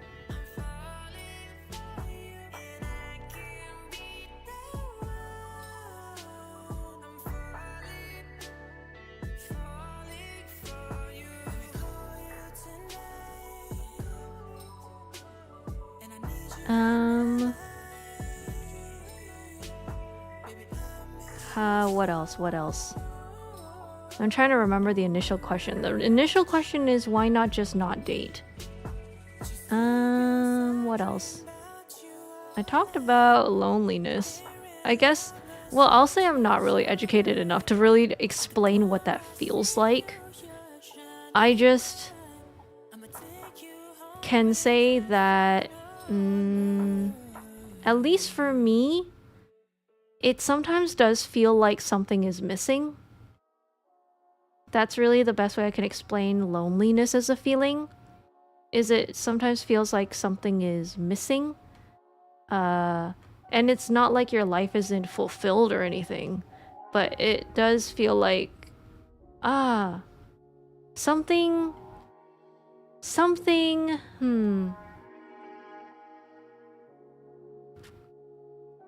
there's space for something.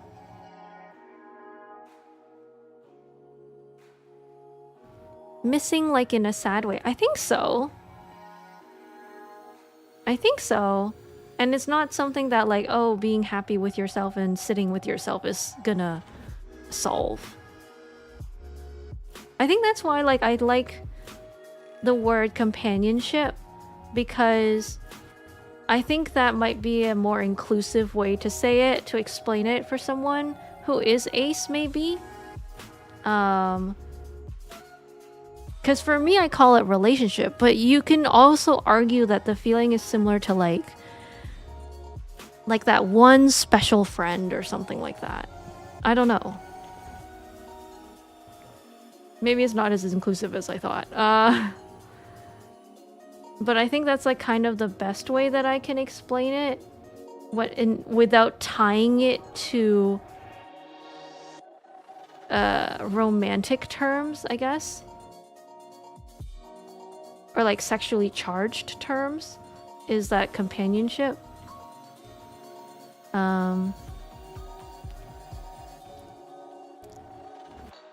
I'd be bored, I think, if there wasn't someone to share my life with, and my friends aren't the kind of people that fit that spot since SO. Yeah. There is... Okay, I will say there is some merit, because I've seen discourse online from specifically, I'll say like usually it's like the single friends, where they're like, oh, it feels like when certain people get into a relationship, it's almost like, oh, they get forgotten about, or they're like, why did you act that way with a significant other but you didn't act that way with me? I do think there is space in this conversation to talk about how, for the people who do want a relationship, that there is something different in terms of like friendship or companionship versus relationship. I don't know how to really explain what the difference is. I guess because like technically you could say like, oh, it's not like you can't love your friends. You can love your friends in a platonic way. But it's like, okay, then what's the difference between loving your SO? Why is that different than loving your friends? And I don't know how to really explain that. I do think that their points are valid, where it's like people who get into relationships need to do better at treating their friends well, and not just like only going to their friends when they have broken up and that they're lonely and sad, and then that's when they like come running to their friends and be like, I'm lonely, I'm sad, listen to me rant about my breakup. You know, like I think we definitely have still a lot to learn to be like, hey, even though you're in a relationship, you should still make time for your friends. Like, I do think that is important. And that is a valid point for people to make. Because it does suck. Even when you're on the friend side, and then you have a friend who just, like, gets into a relationship, and then suddenly they disappeared, and you're like, hello? Are you still there? Like, what happened? And they're like, oh, sorry. I'm with my boyfriend. You know, I was like, okay, but you haven't messaged back in like 2 months? Hello? Can we like meet up once a year at least? I don't feel like that's asking too much. You know, that kind of thing.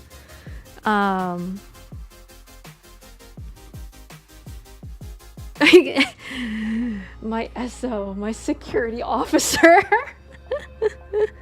I mean, technically in certain ways they are a security officer. They do give you a sense of comfort and safety. It's just maybe not in that way.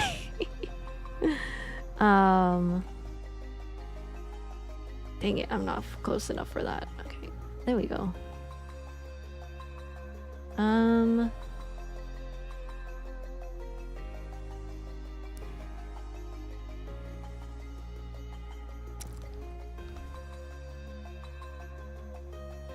Feels not sick. You know, sometimes I feel like that's why I want to use SO as well.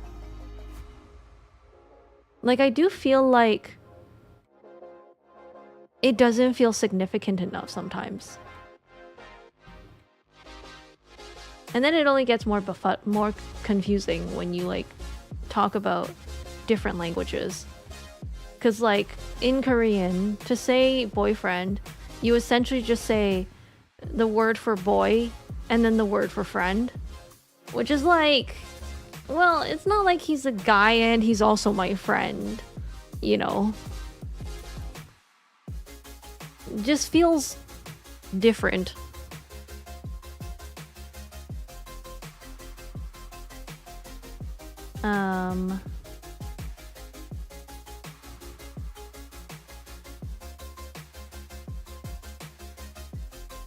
Good God, we dug a really deep hole.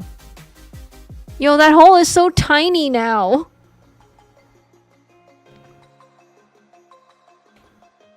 Although I will say for you guys, you can always call me Chagiya. Which means honey in Korean. You use it's an endearing term you use to call your someone you care a lot about.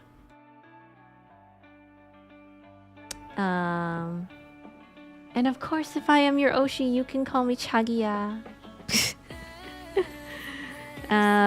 But yeah.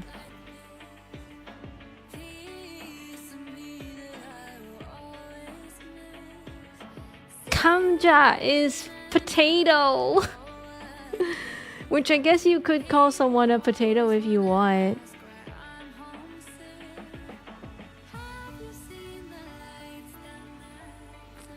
How have the Korean studies been going, by the way? Ooh, I have finished my 2nd semester.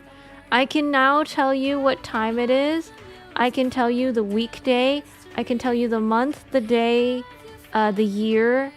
I can talk about the weather, and I can talk about stuff in the past. I can ask you to do something, please. And I can tell you what I'm planning to do, I think. I had a whole arc where my stream titles was literally just the date in Korean. Yeah. Oh yeah, you haven't seen my review notes, have you? Oh my god. Okay, wait. Okay, after I do this, I'll show you guys my Korean review notes. Okay.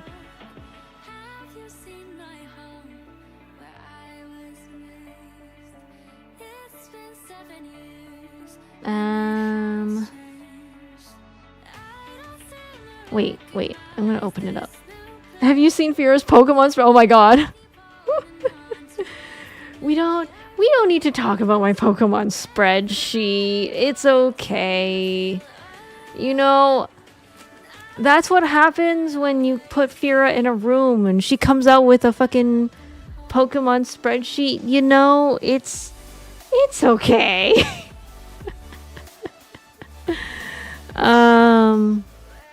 Okay. So here's the outline that I made for this semester though. Okay, so here's the Korean outline I made for this past semester. So you have oh god, you guys cannot see shit probably. Okay, here I made it bigger. So this is there's like topic, place. This is stuff I learned in my first semester. Topic, subject, object, place markers. Here's the numbers. Here, I'll read 1 to 10 for y'all. 하나, 둘, 셋, 넷, 다섯, 여섯, 일곱, 여덟, 아홉, and 열. That's 1 to 10 in the native Korean numbers. You use this when you talk about when you're indicating hour. Okay, so if you want to say it's like 6 p.m., you would say 여섯 시. That's how you would say it's 6 o'clock. 여섯 시. And then there's also the Sino-Korean numbers, which is 1, 2, 3, 4, 5, 6, 7, 8, 9, 10. And then that would be for minute. So right now it's 1:09 a.m. So I would say han, because when you wanna say these ones, you just do this part. Han shi. So 1 and then hour. And then it's 10 a.m. So it's 10분. So han shi, 10분, and then 이에요, which is it is 1:10. And so you also only use the Sino-Korean numbers for year, month, and day. So it's 2025. 1000 is 천. So you would say 이 천, and then you skip the 0 and you go straight to 25, which is 이 십 오. And then 년, because so they do year, month, day, so that's year. Month is April, so that's 시월. And then it's the 10th today, so it's 10일이에요. So it's 2025 April 10th. And then this is the weekdays. And then this is kind of like the crazy part, which is all the verbs. Informal, polite, please, past tense, asking listener about action together. Like if I said, let's go look at something together, I would say, 볼까요? And then that's a lot of verbs. This one's how you say what the weather is. So like right now it's pretty warm, positive. So I will say 따뜻해요. 따뜻해요. It is warm. Why did you decide to learn Korean? The reason that I gave my teacher when she asked the class was so that I could talk to the Korean grandmas at the supermarket. The real reason is that I kind of picked this up on a whim, and I was like, let's see where this goes. And I have been let's see where this goes-ing for like 2 semesters now. I'm not taking the 3rd semester in summertime. I'm waiting until the winter semester to take the 3rd semester. But yeah, it really was just like, sure, why not? And then I just kind of did it. And then yeah, we got negation, We got to-dos. And then the new thing that some people may not have seen is eso, which is kind of like an expansion of like when you want to indicate a place. Hi JR, welcome to stream. I'm just showing off my Korean notes, giving people updates on what I've been up to. I'll show you guys the Pokemon spreadsheet fast. But yeah, so I hope this helps explain it a bit, that you guys can kind of see the chart a little. Hakyo is school. Hakyo e kayo, meaning going to school or go to school. Hakyo e isoyo is at school. And then here is 학교 에서, so that means at school. 친구하고, friend with. 이야기해요, talk. So this means that talking with friend at school. They go kind of backwards a little bit. Also learn go 싶다, which is the subject's desire to do something combines with verb. So you'll notice I've wrote down the translation of the individual words. So this is when you want to say, I want to go to Korea this winter. I hope it makes sense. I use color coding to help you try to figure out like what means what and where it's going and how you're parsing the sentence. The particle for locations, directions in Japanese is pronounced the same way. Is it really? Is it also e? Wait, that's cool! Yo, learning Korean gonna make it easier for me to learn Japanese! Yeah!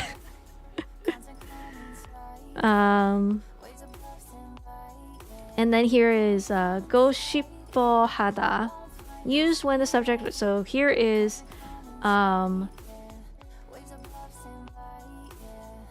excuse me, my bad. Younger brother wants to. Oh my god, I don't know why I'm burping so much. Sorry. Younger brother wants to play at home with me. 동생은 집에서 놀고 싶어 해요. Yeah. One of the ways to say it anyway. Yeah, they use he, but it often becomes e, even though they have two, so sometimes you have ni. Oh. Hey yo, I be learning Japanese through y'all. It's cool when multiple languages have connections. Like, I think that helps make the connections stick better in your brain. So, yeah, when you guys learn Japanese, Korean is also a good one to learn also because there's a lot of similarities. Okay, so that's the outline. Okay, here's the Pokemon spreadsheet. Although I will say I'm probably gonna raid after we do this, because Fiora needs to go sleep now. I did not make this spreadsheet. Just to be clear, did not make this spreadsheet. The credit. Oh, you cannot see that. Okay, the credits are these two people. I found it on the subreddit, Pokemon TCG. Oh no, I think it's the Scarlet Violet subreddit. These two people made it. No, it's not even that I'm modest. It's no longer the one that I made because of the most recent update, Shining Revelry. I can't do it anymore. I was able to update it up until Triumphant Light, but once they introduced a new rarity, I was like, I don't know enough math for this. Not even ChatGPT could help me with that one. So, basically,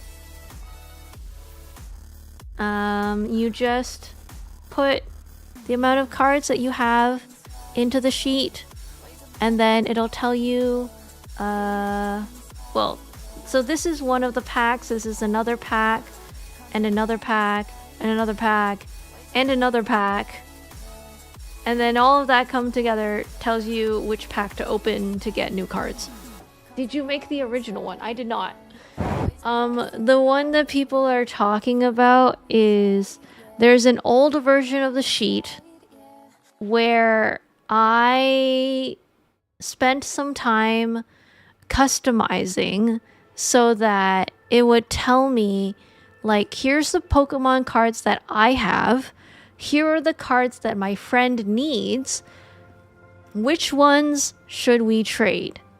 And then another one was like, well, I tried, but I ultimately failed with that one, was that one of my questions was, let's just say I'm building a grass deck, but I don't have enough grass cards. Which deck should I pull for, or which pack should I pull for if I want more grass cards? That one really killed my brain cells for sure. But yeah, coming from you makes me worried about how in depth you actually got. Like, I did spend a whole night doing it at one point. I spent a whole night trying to figure out the trading thing, and then some people in chat can attest to there was at least one stream where I spent the whole time trying to figure out how to do the grass one. The grass formula.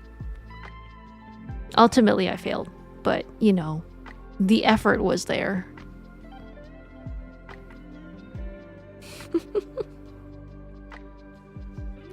But yeah, now I've gone back to being lazy. I just let smarter people do it for me.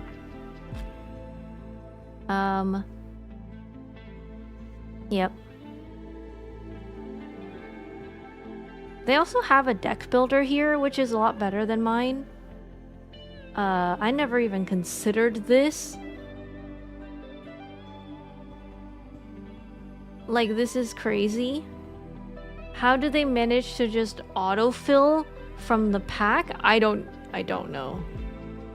Genuinely, I don't know. I don't know how they did this. I can't even see what this thing is. The formula. So, yep. They have so many of these like other sheets at the end, like pointer test, language and data test, regular formula, probabilities and miscellaneous. I don't know how to do any of this. Like, what even is